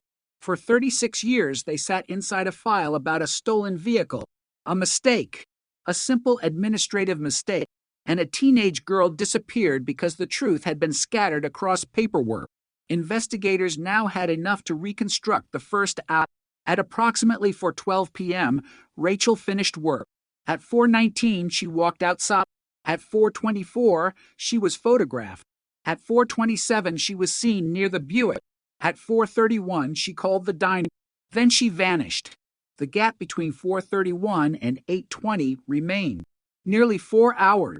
For hours in which Rachel's life disappeared from the record. Investigators knew the answer had to exist somewhere. A receipt. A witness. A telephone call. A road camera. Anything. They began tracing every business along the likely route from Millbrook to the factory. One was a small auto parts shop. The owner had died years earlier. His son still had boxes of old paperwork. Inside one box was a service invoice. November 17th, Sill, 1990. For 58 p.m. The invoice was for a replacement battery. The customer name was blank, but the vehicle was listed. 1987 Buick. Dark blue. The shop owner had written one note beside the invoice. Customer in a hurry. The customer had purchased the battery with cash. The battery was installed in the parking lot. Why would Voss need a new battery? His car had been working earlier that afternoon. Investigators checked weather conditions. Cold. Wet. The temperature was dropping. A weak battery could fail. But if the Buick had developed trouble, that could explain why Voss had stopped at the shop. It could also explain why a second vehicle later appeared near the farmhouse. Bell may have followed him. Or Voss may have called Bell. The investigators needed Bell's phone records. They found them. And there was one call, for 47 p.m., from Bell's home to the factory. The call lasted 43 seconds. Bell's widow remembered nothing about it. But the factory telephone system had preserved the call log. The extension belonged to Voss. He had not been at work. The call was routed through the factory switchboard. That meant Voss had somehow accessed the system remotely. Why? Investigators believed he may have been trying to reach Bell without using a personal telephone. The call happened only minutes before the Buick appeared at the auto shop. Then came another call, 5:16 p.m. Bell's phone to a payphone near the factory, 28 seconds. The location was less than half a mile from where Rachel's father had died 3 years earlier. The pattern was beginning to resemble coordination. Voss, Bell, the factory, Rachel, the farmhouse. The investigators began examining Bell's financial records. A payment appeared 2 days after Rachel disappeared. $500. Cash deposit. No explanation. The amount was significant in 1990, but there was no evidence showing where it came from. Bell's widow said he had never mentioned receiving money. Then investigators found a second payment. 3 weeks later, $1,000. The source was unknown. The account had been closed in 1994. The bank still had microfilm. The signature on the deposit slip appeared to be Bell. The investigation widened. Who paid him? And why? The factory accident again became central. Rachel's father had died in 1987. A settlement had followed. The company claimed the payment was compensation, but the amount had been unusually low. Rachel had apparently believed her father had been cheated. She had begun asking questions in 1990. If Voss and Bell had helped conceal the true cause of the accident, Rachel may have discovered evidence that could expose them. But there was another possibility. Maybe Rachel had discovered that the two men had received money to keep quiet. That would explain the cat. It would explain the fear. It would explain why an ordinary 17-year-old suddenly became dangerous to two men who had spent years protecting a secret. The investigators searched Rachel's belongings again. Her notebook was scanned page by page. Most pages contained school notes, biology, chemistry, homework. Then, one page showed a list of numbers. Next to one was the word factory. Next to another was Bell. Next to another was simply proof. The last entry had been crossed out. Beneath it, Rachel had written, "Meet him Saturday." There was no name, but the handwriting expert confirmed it was Rachel. The meeting was planned. She was going to see someone. Investigators believed that person was Voss. But why? Perhaps she thought he would give her the proof she wanted. Perhaps Bell had already refused. Perhaps Voss had promised to tell her what happened. And perhaps Rachel walked toward that meeting, believing she was finally about to learn the truth about her father. Instead, she walked into a trap. The case was becoming increasingly difficult for the defense to dismiss, but investigators still needed direct evidence connecting Voss to Rachel's death. That evidence came from an unexpected place. A retired forensic technician. His name was Harold Pike. In 1990, Pike had examined Rachel's glove. He had found nothing, but he had preserved his laboratory notes. The notes contained a detail that had never appeared in the official report. Pike had written, "Possible male epithelial material inside cuff." The official report said, "No significant biological evidence." 2 different statements. One official, one handwritten. Pike explained why. The laboratory equipment available in 1990 was not sensitive enough to identify the material. He suspected it came from skin, but without a usable DNA profile, he could not prove it. He had preserved the sample anyway. That decision changed the case. 36 years later, modern testing produced the male profile. Voss. The material had been there all along. The science simply had not been ready. Pike was interviewed again. He was in his late 70s. He remembered Rachel's case. He remembered the glove. He remembered being frustrated because he believed the evidence had been important. He said something investigators wrote down carefully. "I always thought we missed something." That sentence became the unofficial description of the entire case. They had missed something. Over and over again. A witness.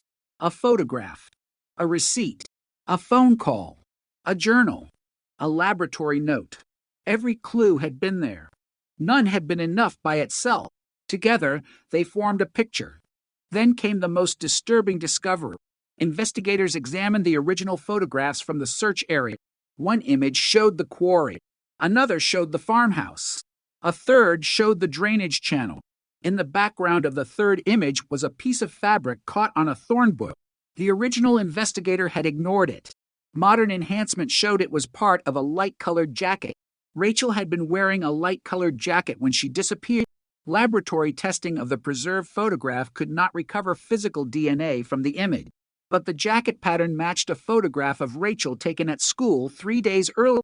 It was not proof, but it suggested that Rachel had been near the farmhouse. That meant the location had been part of the original crime scene, and investigators had walked past it. For decades, they believed the farmhouse was unrelated. Now they knew it was central. The question became what happened inside. Ground-penetrating radar found another anomaly beneath the old foundation, a narrow cavity. Investigators excavated. They discovered an underground service chamber. Inside was a rusted metal chip, a length of electrical cable, and a broken camera lens. The lens matched the brand of the camera used to take the surveillance photograph. That was the moment the case became something more than a murder investigation. It became evidence of preparation. Someone had used the farmhouse. Someone had photographed Rachel. Someone had brought equipment there. Someone had planned something. And someone had believed the location would never be searched properly. The camera lens was not enough to identify who owned the camera, but the metal housing contained a partial fingerprint. It did not match Foss. It matched Bell. Arthur Bell had died 15 years before the case was reopened. He could never stand trial. But his fingerprints had been collected during a routine employment investigation in 1988. The match was confirmed. Bell had handled the camera. The photographs had been taken from a hidden position. The farmhouse had been prepared. Rachel had been watched. The pieces were no longer drifting. They were locking into place. Voss had the vehicle.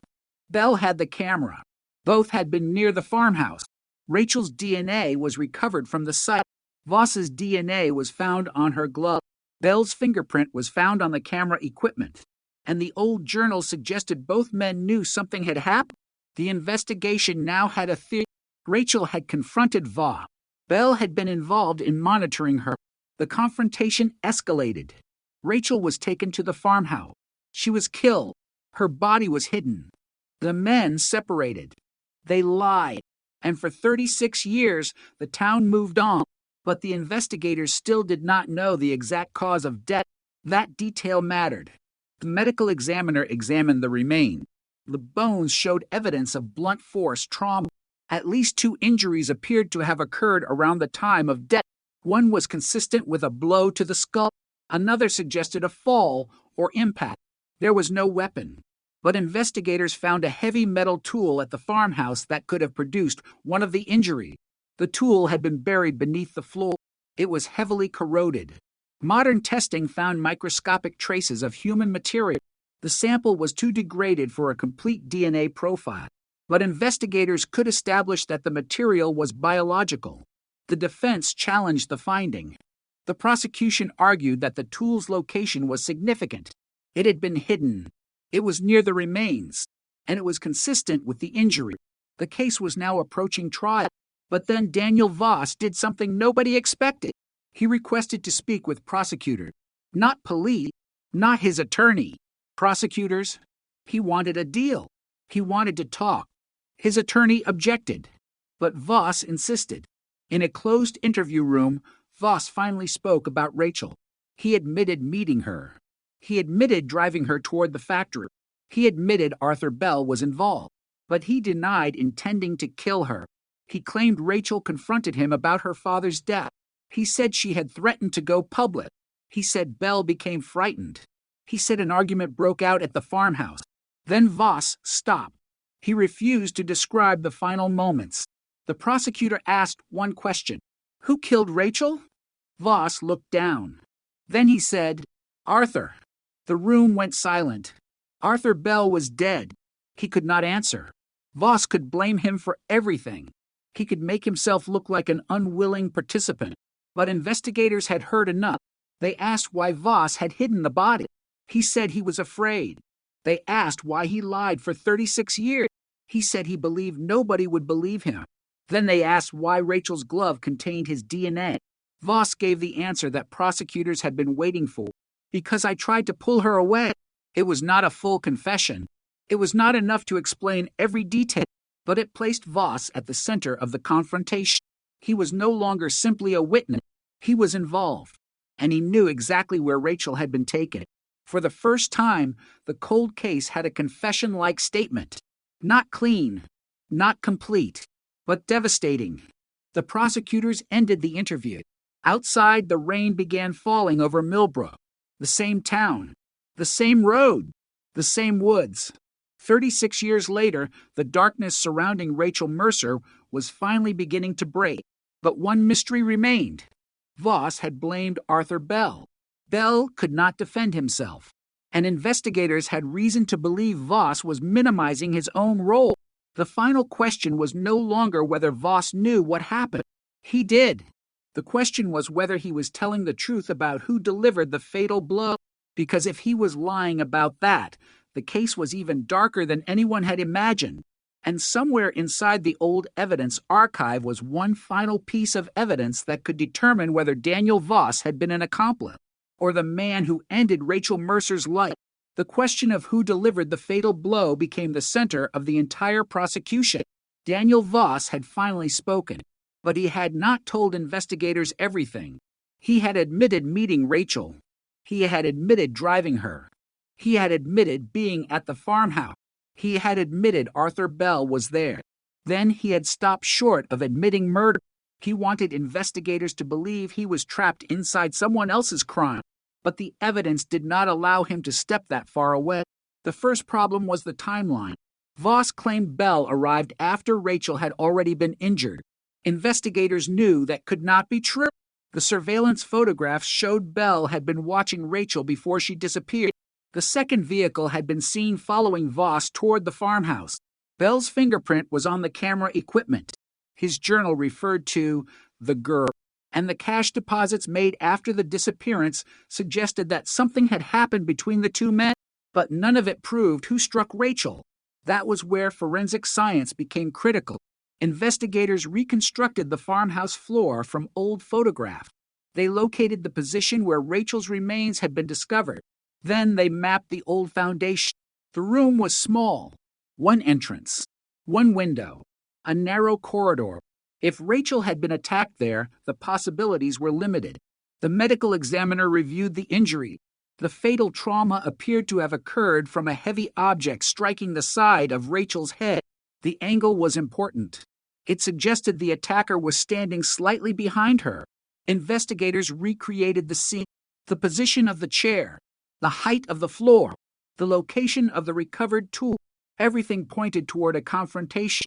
Rachel had likely been sitting or standing near the center of the room. Someone had approached from behind.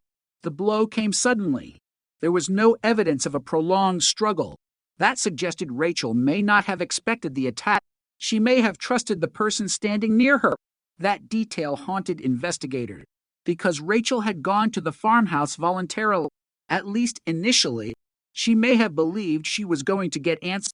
Instead, she walked into a place where someone had already prepared for her arrival. The camera, the hidden room, the vehicles, the chemical solvent, the tools. It was not spontaneous. Someone had thought ahead. And if Bell was the person who planned it, Voss still had to explain why he participated. His attorney argued that Voss had been coerced, that Bell was dangerous, that Voss had been afraid. But prosecutors found no evidence that Bell had threatened Voss. Instead, they found something else: money, a payment from the factory, a payment that had never been properly explained. The amount was small, but the timing was precise. It appeared in Voss's bank records 9 days after Rachel disappeared. The account description was vague. Special reimbursement. Investigators contacted the company that had issued it. The company no longer existed. Its records had been transferred to a regional archive. After months of searching, detectives found a handwritten ledger. The payment was listed under a code. The code corresponded to an internal category for confidential employee matter. That was unusual. More importantly, the ledger contained Bell's initials. Voss's initials appeared on another page. The two men had apparently received money connected to a matter the company wanted kept private. Investigators could not prove the payment was directly connected to Rachel, but the timing was impossible to ignore. Rachel's father had died at the factory. Rachel had begun investigating his death. 3 days before her disappearance, she contacted an attorney. Then she disappeared. 9 days later, Voss received a confidential payment. Bell received money too. The factory had motive to conceal something. Voss and Bell had reason to remain silent. Rachel may have become a threat. The murder suddenly looked less like an isolated act and more like the final stage of a long-running cover-up. But there was still a problem.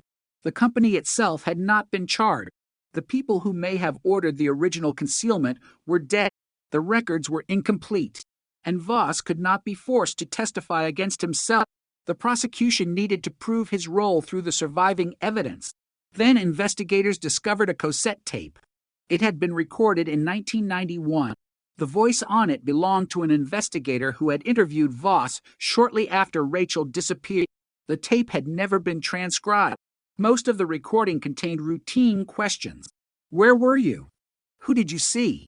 Did you know Rachel? Voss answered calmly. He denied seeing her. He denied being near the service road. He denied knowing anything about the farmhouse. Then the detective asked, "Why does a witness place your Buick near Rachel?" There was silence. For seconds.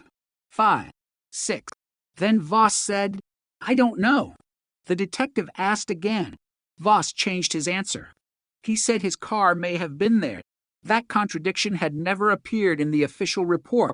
The detective's notes summarized the interview as cooperative. The tape told a different story. Voss had already been changing his timeline in 1990. The defense could not explain that. The prosecution could.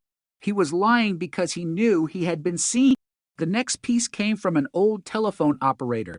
The operator had been interviewed in 1991. She remembered a call placed from the factory switchboard. The caller asked for Bell.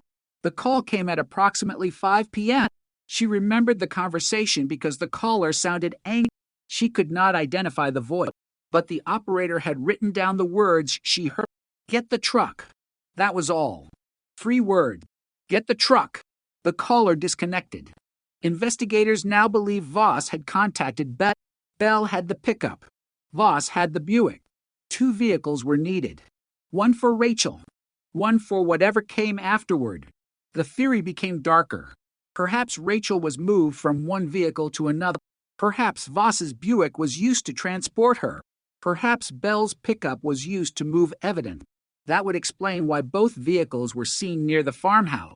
It would also explain why the farmhouse had been chosen. There was room for 2 vehicles. There were no neighbors nearby, and the property had an old underground drainage system, the perfect hiding place. The prosecution built its case around this theory. The defense attacked it. They argued that investigators were creating a story after the fact. They pointed out that the camera evidence could not prove who took the photographs. They pointed out that Voss's DNA could have been transferred. They pointed out that Bell's fingerprint was on an object he might have handled innocently. They pointed out that the cash payments had no documented connection to Rachel. They were right about one thing.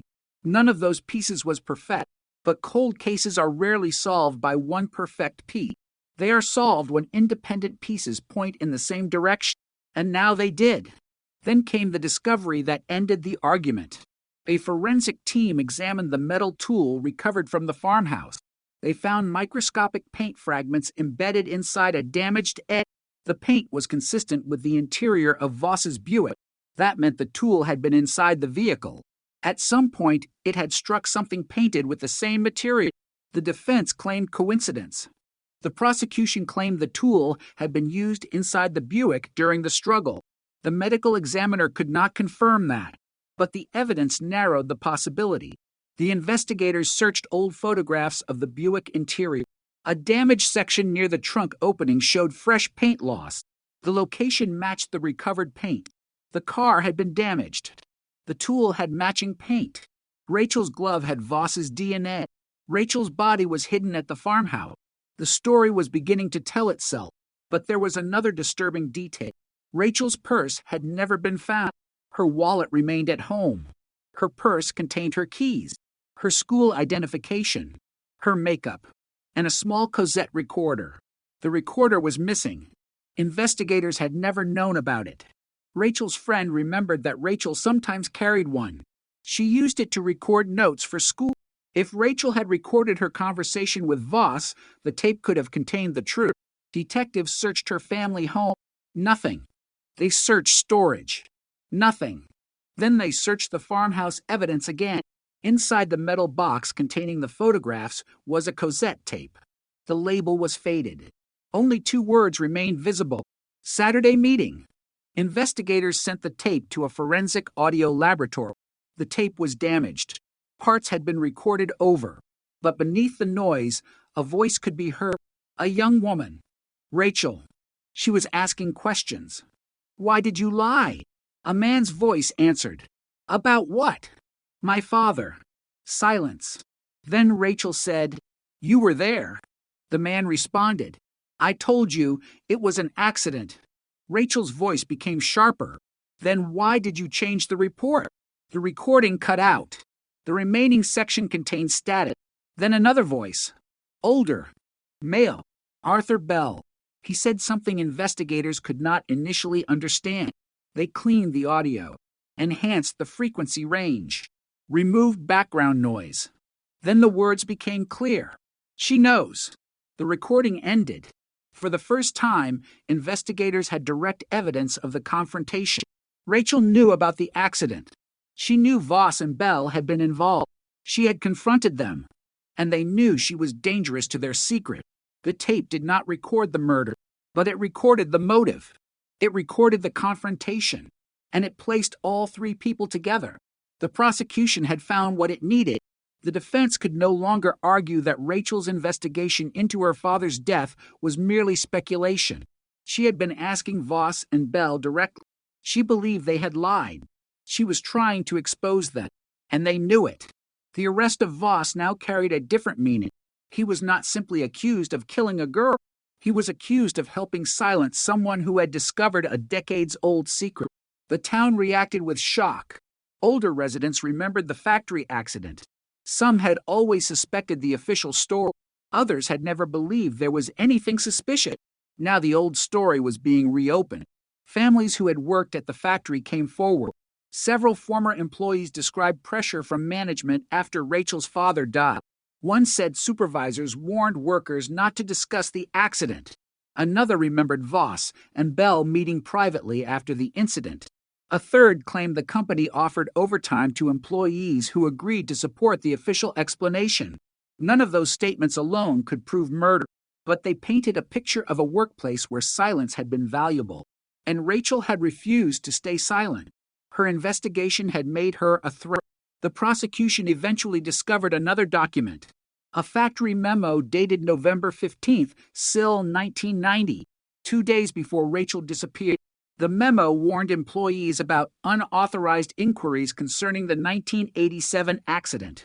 The author was unknown, but the distribution list included Voss and Bell. Rachel's name did not appear. She was not an employee, yet someone inside the company knew that questions were being asked.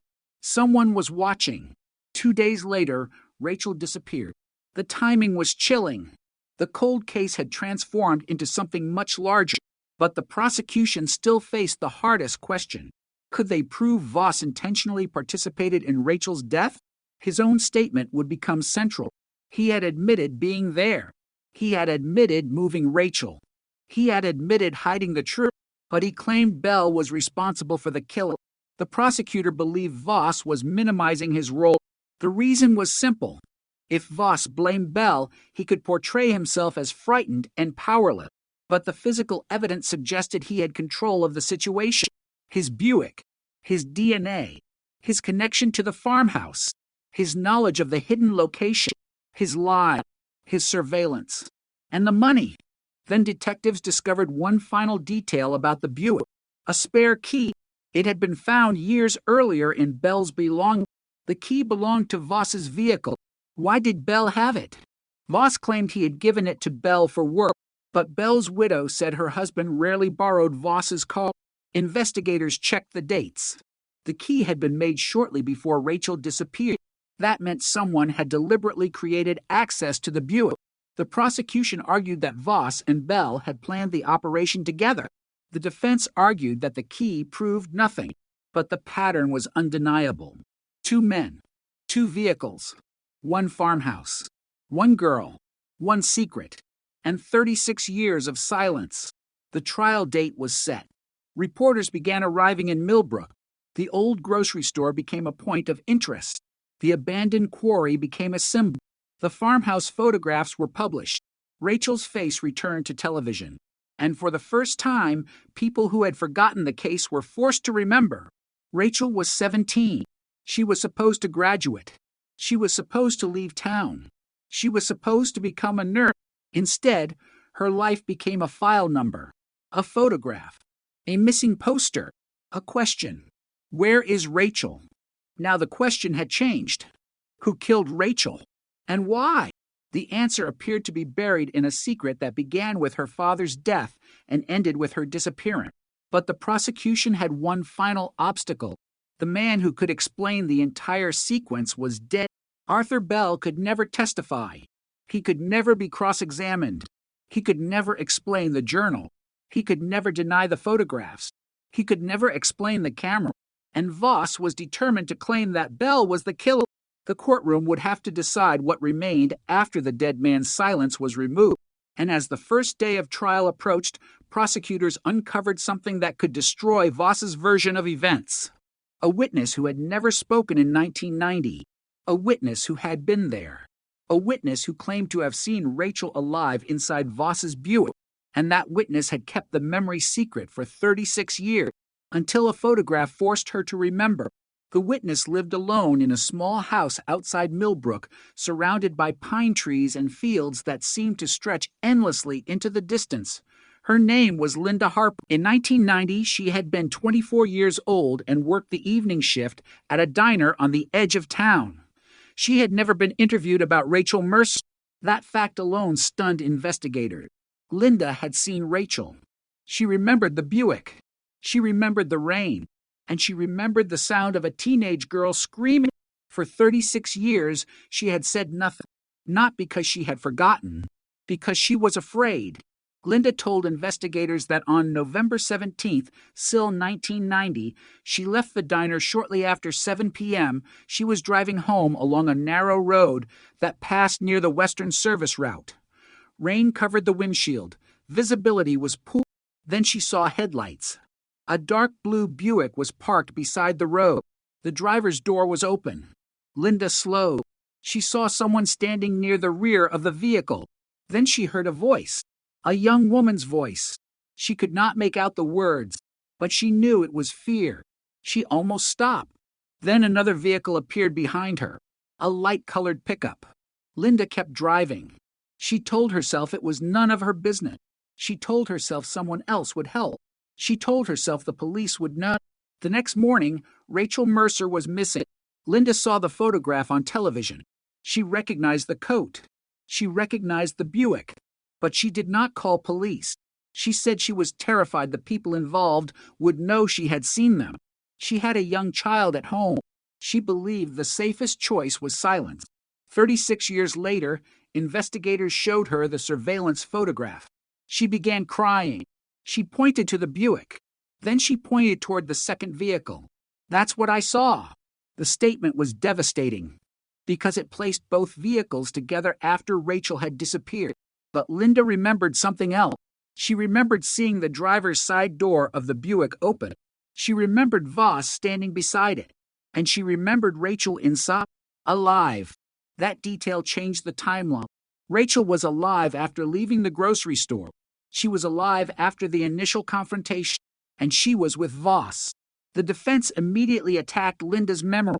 36 years was too long. Human memory was unreliable. Lighting was poor. Rain obscured her view. The witness had seen photographs and news reports. Her memory could have changed. But investigators found something unexpected. Linda had written about the incident in a personal journal in 1991. She had never shown it to police. She had never published it. She had kept it inside a locked drawer. The entry was dated November 19th, Sill, 1990. 2 days after Rachel disappeared, the handwriting was clear. Linda had written, "Blue Buick, girl inside, man outside, pickup behind." The words matched what she told investigators in 2026. Her memory had not been created recently. She had written it down when the event was still fresh. That made the testimony significantly stronger. Then investigators noticed the next line. I heard her say, "Please don't." The room went silent when Linda read it aloud. She had remembered the words for 36 years. She had simply been too frightened to tell anyone. The prosecution now had a witness placing Rachel alive inside Voss's Buick. The defense had no easy answer, but the prosecution still needed to establish what happened next. Linda said the Buick drove toward the farmhouse. The pickup followed. She watched until both vehicles disappeared beyond the tree. That was the last time she saw Rachel alive. The route matched the investigators' reconstruction. The farmhouse, the drainage channel, the hidden room, the location where Rachel's remains were eventually found. Everything was converging. Then another witness appeared. This time, it was a former factory worker named Samuel Reed. Reed had been 31 in 1990. He had worked alongside Voss and Bell. He remembered the night Rachel disappeared. He remembered Voss arriving at the factory late. He remembered Bell waiting for him. And he remembered something that had bothered him for years. Voss's hands were shaking. His jacket was wet. There was mud on his shoes. Reed said Voss told him he had been helping Bell with a vehicle problem, but Reed knew Bell's truck was not broken. He had seen it running earlier. Reed never reported the conversation. He thought it was strange. Nothing more. Then, years later, he heard Rachel's name again. He wondered whether he had witnessed something important. He began searching his old belongings. Inside a toolbox was a photograph. It showed the factory parking lot. The date was November 17th, Sill, 1990. Voss's Buick was there. Bell's pickup was there. Both vehicles were covered in mud. The photograph was taken shortly after 9 p.m. That meant the vehicles were together after the time Linda had seen them, and the factory was on the route back from the farmhouse. The timeline was tightening. Rachel was taken from the grocery store. Voss and Bell traveled toward the farmhouse. Rachel was killed. Her body was hidden. Then the vehicles returned toward the factory. At approximately 9 p.m., both men were there. That was the last known movement of the vehicles. The prosecution now had a nearly complete sequence, but one question remained. Why return to the factory? The answer appeared in the old maintenance records. There was a disposal facility behind the building. Employees used it for damaged equipment and chemical waste. Investigators searched the records. On November 18th, Sill 1990, a large quantity of solvent and cleaning materials had been removed. The person who signed the disposal form was Daniel Voss. The quantity was far greater than normal. The company had never investigated why. The defense argued the material could have been used for routine maintenance. But investigators found something else. The disposal occurred the morning after Rachel disappeared, and the same chemical traces had been found on Rachel's clothing. The case was now becoming almost impossible to separate from the fact Rachel's father died there. Rachel investigated. Voss and Bell were involved. Rachel disappeared. Chemical evidence connected her to the facility. The two men moved vehicles. Then the cleaning materials disappeared. The question of motive was no longer theoretical. It was documented. Rachel knew something, and someone wanted it buried. The prosecution began preparing the trial presentation. They built a timeline across a courtroom wall. November 13th. Rachel writes names. November 14th. She contacts a friend about her father's death. November 15th. The factory issues the warning memo. November 16th. Rachel contacts the attorney. November 17th. Rachel meets Voss. November 17th. The Buick and pickup travel toward the farmhouse. November 18th. Cleaning materials are removed from the factory. November 26th. Voss receives a confidential payment. December. Bell receives another payment. The timeline looked less like coincidence with every passing day, but the defense had a strategy. They would not deny that Voss knew Rachel. They would not deny that he was present. They would not deny that he lied. Instead, they would argue that Voss had been frightened into helping Bell. They would argue that Bell was the mastermind. They would argue that Voss never intended Rachel to die. The defense hoped to create reasonable doubt. The prosecution anticipated it. They had one problem. If Voss was only an unwilling participant, why did he keep silent for 36 years? Why did he hide the farmhouse? Why did he lie about seeing Rachel? Why did he possess evidence connected to her? Why did his DNA remain on her glove? And why did he help clean the factory? There were too many questions. Then the prosecution uncovered one more, a letter. It had been written by Voss in 1991. It was addressed to Bell. Bell had kept it. The letter was never mailed. It had been folded inside the same metal box as the photographs. The first half was ordinary. The final paragraph was not. Voss wrote, "We agreed this was over. No more questions. No more mistakes." The phrase, "this was over," could have referred to the factory accident, but investigators believed it referred to Rachel. The defense argued the letter was ambiguous. The prosecution agreed, but ambiguity was not the only issue. The letter was dated January 1991, only 2 months after Rachel disappeared, and Voss had written it to Bell. The two men were still communicating, still coordinating, still protecting something. Then came the most chilling line. "If her mother keeps asking, we need to stay with the same story." The phrase changed everything. Rachel's mother had been asking questions. Voss knew, Bell knew, and they had agreed on a story. That meant the lies were coordinated, not accidental, not fear, a plan. The prosecution now believed the two men had rehearsed their explanation. That was why Voss's statements changed. That was why Bell's story was so vague. They had decided what to say. They simply had not anticipated modern forensic science. They had not anticipated the preservation of evidence. They had not anticipated a retired detective reopening the archive. They had not anticipated Linda Harper's journal. They had not anticipated the cassette. They had not anticipated the camera fingerprint. They had not anticipated DNA technology. And they certainly had not anticipated that 36 years later, their story would begin collapsing under the weight of old evidence.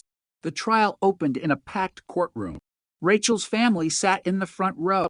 Daniel Voss entered wearing a gray suit. He looked older than the man in the photograph. 70 years old. Thin, gray hair. A face marked by decades. He looked toward Rachel's family, then looked away. The prosecutor began with the photograph. Not the body, not the DNA, not the confession. The photograph. Rachel outside the grocery store. The Buick behind her. The hidden camera. The prosecutor told the jury that the case had begun with a missing girl and ended with a trail of evidence that had survived almost for decades. Then came Linda Harper. She walked slowly into the courtroom. She looked at Voss. For several seconds, neither spoke. Then the prosecutor asked, "Do you recognize him?" Linda looked directly at the defendant. "I recognize the man I saw that night." The defense objected. The judge allowed the answer to stand. Linda described the Buick, the rain, the pickup, the girl inside the vehicle. Then she described the sound, a voice, a plea. "Please don't." The courtroom became silent. Rachel's family lowered their head. Voss stared straight ahead. Linda continued. She said she drove away. She said she regretted it. She said she had spent 36 years wondering whether stopping could have changed everything. The defense cross-examined her. They questioned the lighting, the distance, the rain, the passage of time. Linda remained calm. Then the defense attorney asked, "Isn't it possible you are remembering what you saw on television?" Linda opened her journal. She held it in both hands. This was written 2 days after she disappeared. The attorney had no immediate answer. The prosecution had established something important. The memory was not created by the trial. It existed before the case became history. Then came the forensic technician. Then the DNA. Then the photographs. Then the cassette. Each piece filled another gap. The jury watched Rachel's final recorded conversation. Her young voice came through the courtroom speaker. "Why did you lie?" Then Voss's voice. "About what?" "My father." The courtroom felt smaller. The recording ended. The prosecutor turned toward Voss. For the first time, the jury saw him react. His jaw tightened. His hands moved. He looked down. The defense objected to the emotional impact of the record. The judge allowed it, because the recording was evidence. Rachel was finally speaking for herself, not through a detective, not through a newspaper, not through a photograph. Her actual voice. 36 years later, she had been trying to uncover the truth. She had asked the question that investigators were now asking. Why did you lie? The trial continued. The prosecution introduced the factory memo, the accident records, the cash payments, the cleaning materials, the hidden camera, the journal, the letter, the DNA, the tool, the vehicle photographs. The evidence was overwhelming in volume, but the defense kept returning to one argument. Arthur Bell. He was dead. He could not defend himself. He could not be cross-examined. He could not explain his fingerprints. He could not explain his journal. He could not explain the camera. The defense claimed Voss had been manipulated by Bell, that Voss had been afraid, that Voss had not intended Rachel's death. The prosecution responded with one question. If Bell was responsible for everything, why did Voss spend 36 years protecting him? No answer came. Then the prosecution revealed the final piece of the timeline, a hotel receipt. November 18th, Sill 1990, paid in cash. 2 men, 1 room. The names were false, but the handwriting matched Voss. The hotel was 60 miles from Millbrook, and the receipt was found among Bell's belongings. Investigators believe the men had met there the morning after Rachel disappeared. Why? To decide what to do next. To destroy evidence. To agree on their story. Or all three. The prosecution did not need to prove exactly what happened inside that room. They only needed the jury to see the pattern. Rachel disappeared. Voss and Bell coordinated their movements. They cleaned. They lied. They hid evidence. They communicated. They continued the lie for decades. And now Voss was trying to place the entire crime on a dead man. But the trial was not over. The defense still had one final witness, a forensic expert who would challenge the DNA evidence. If the jury believed that testimony, the prosecution's strongest physical link could collapse. And when that expert took the stand, he made a claim that sent a chill through the courtroom. He said the DNA on Rachel's glove could have been transferred before November 17th. If true, the entire case could change, because for the first time since the arrest, reasonable doubt had entered the courtroom. And the question was no longer whether Voss had known Rachel. It was whether the evidence could prove he was responsible for what happened to her. The answer would come from the one piece of evidence nobody had expected to matter, a tiny fiber, recovered from the seam of Rachel's coat, and it matched something found inside Daniel Voss's Buick, something that could not have been transferred years earlier, something that had been there on the night Rachel disappeared. The defense expert spoke with confidence. The DNA on Rachel Mercer's glove, he told the jury, did not prove when Daniel Voss had touched it. Skin cells could transfer, evidence could move. Contamination was possible. After 36 years, certainty was difficult. For several minutes, the courtroom seemed to shift. The prosecution had built its case around fragments that had survived decades. Now one of those fragments was being challenged. Voss's attorney leaned toward the jury. He wanted them to see an old investigation trying to become a new conviction, a case reconstructed from photographs, memories, old documents, degraded biological evidence, a dead company conspirator, a defendant who was 70 years old. The defense expert finished his testimony. The prosecutor stood. He did not argue. He did not raise his voice. He simply placed a small evidence bag on the table. Inside was a fiber, almost invisible, brownish gray. The prosecutor asked the laboratory scientist to explain where it came from. The scientist identified it as a synthetic textile fiber recovered from a seam inside Rachel's coat. It had been preserved during the original autopsy. The fiber had not been tested in 1990. There had been no reason to test it. Now investigators had compared it to material recovered from Voss's Buick. The match was extraordinary. The fiber came from the same manufactured material, but the prosecutor was not finished. He produced photographs of Voss's Buick interior. The same material appeared on the lining around the trunk. The defense objected. The judge allowed the evidence. The prosecutor asked the scientist whether the fiber could have come from the factory. The scientist said it was possible in theory, but the particular weave and manufacturing pattern were consistent with the interior lining of the Buick. Then came the crucial question. Could the fiber have been transferred to Rachel years before? No, because the Buick's interior had been replaced in 1990. Investigators found the service invoice, November 15th. 2 days before Rachel disappeared. The old lining had been removed. The new lining had been installed. That meant the matching fiber could not have been transferred during some earlier innocent encounter. It had come from the Buick after the repair. Rachel's coat had been inside the vehicle after the repair, on the night she disappeared. The defense expert had no easy response. The DNA might have been transferred earlier. The fiber could not, at least not according to the evidence. The prosecutor looked at the juror. She was inside his car. That was the moment the courtroom changed. The case was no longer about whether Voss had seen Rachel. He had. It was no longer about whether he had touched her. He had. The evidence now showed Rachel had been inside his vehicle after the interior had been replaced, and the vehicle was the same one seen near the grocery store, the same one seen near the service road, the same one connected to the farmhouse, the same one linked to the tool, the same one Voss had lied about. The defense tried to recover. The attorney argued that Rachel could have entered the Buick voluntarily. That remained possible. But the prosecution agreed. She may have entered voluntarily. That did not make what happened afterward voluntary. The prosecutor returned to the recorder. Rachel's voice, her questions, her fear, then Linda Harper's testimony. The Buick, the open door, Rachel inside, the plea, the second vehicle, the farmhouse. The timeline was becoming impossible to escape. The trial entered its final week. Outside the courthouse, cameras waited every morning. Inside, Rachel's family sat silently. The years seemed to compress. 36 years. One girl.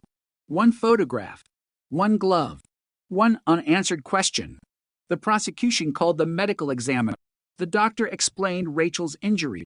The fatal blow had been forceful. The injury was consistent with a heavy metal object. The recovered tool could have caused it. But there was another detail. The doctor found no evidence that Rachel had died immediately. She had survived the first injury for a short period. That meant there had been time. Time for someone to help. Time for someone to call emergency services. Time for someone to save her. Nobody did. The prosecutor asked why. The doctor answered carefully. Because no one sought medical assistance. The sentence landed heavily. Rachel had been alive after the first injury. Someone had watched her suffer. Someone had chosen silence.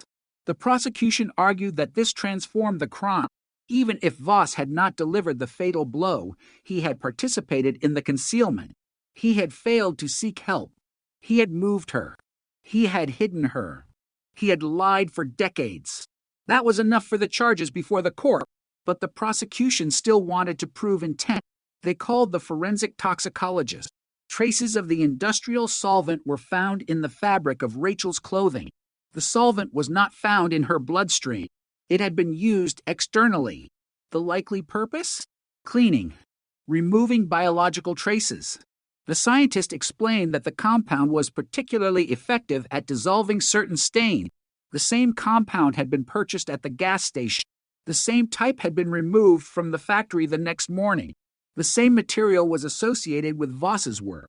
The defense argued that the solvent was common in industrial environments.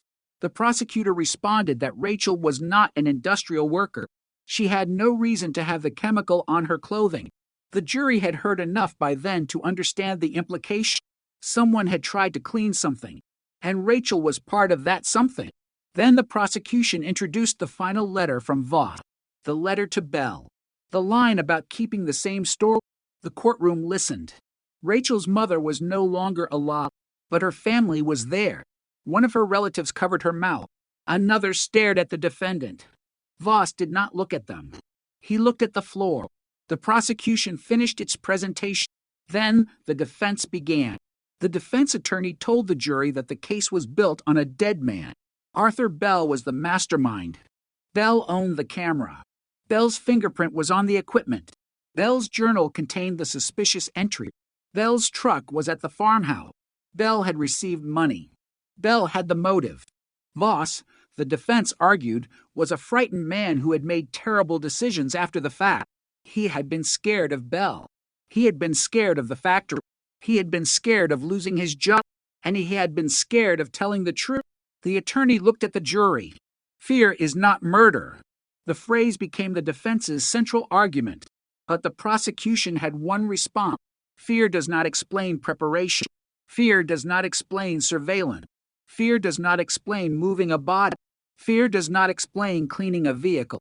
Fear does not explain 36 years of coordinated silence. The defense called Voss to testify. It was the most dangerous decision of the trial. Voss entered the witness box.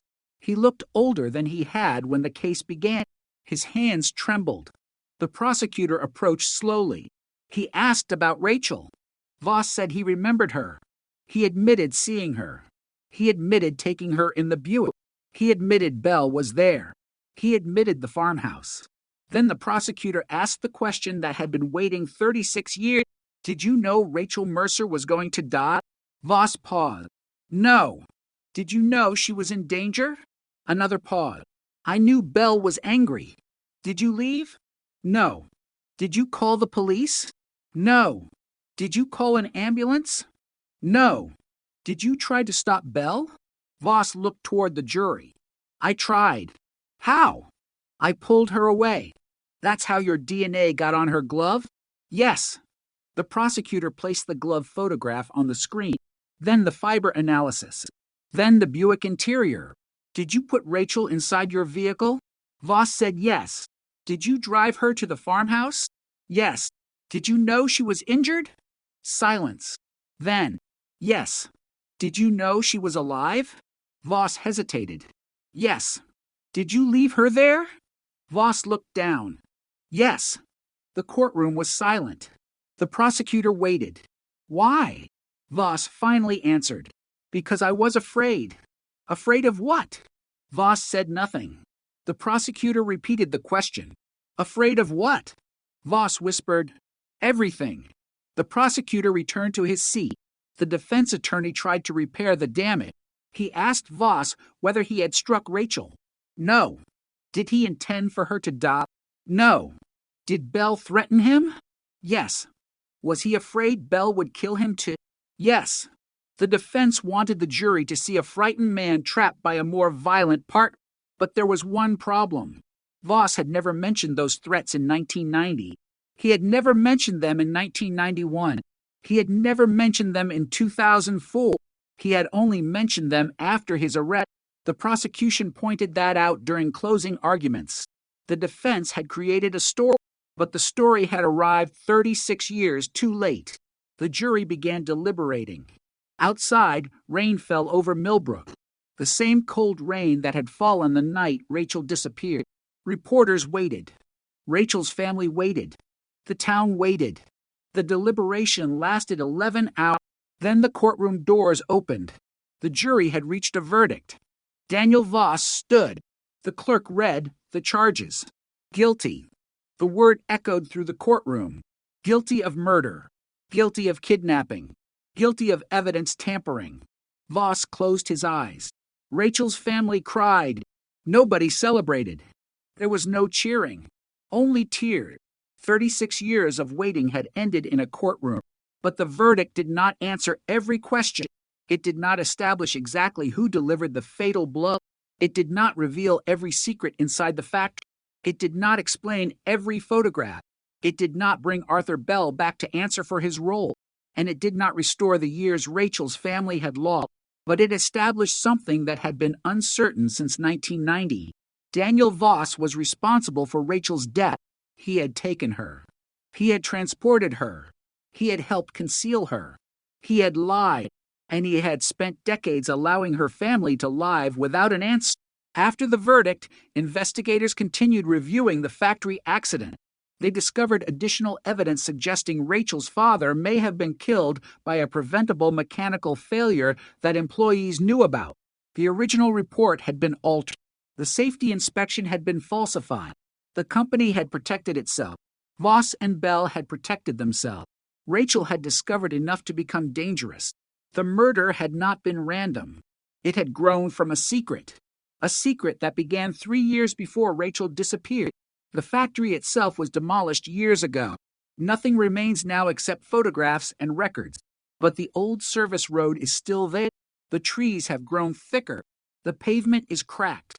The road disappears into darkness after sunset. Some residents refuse to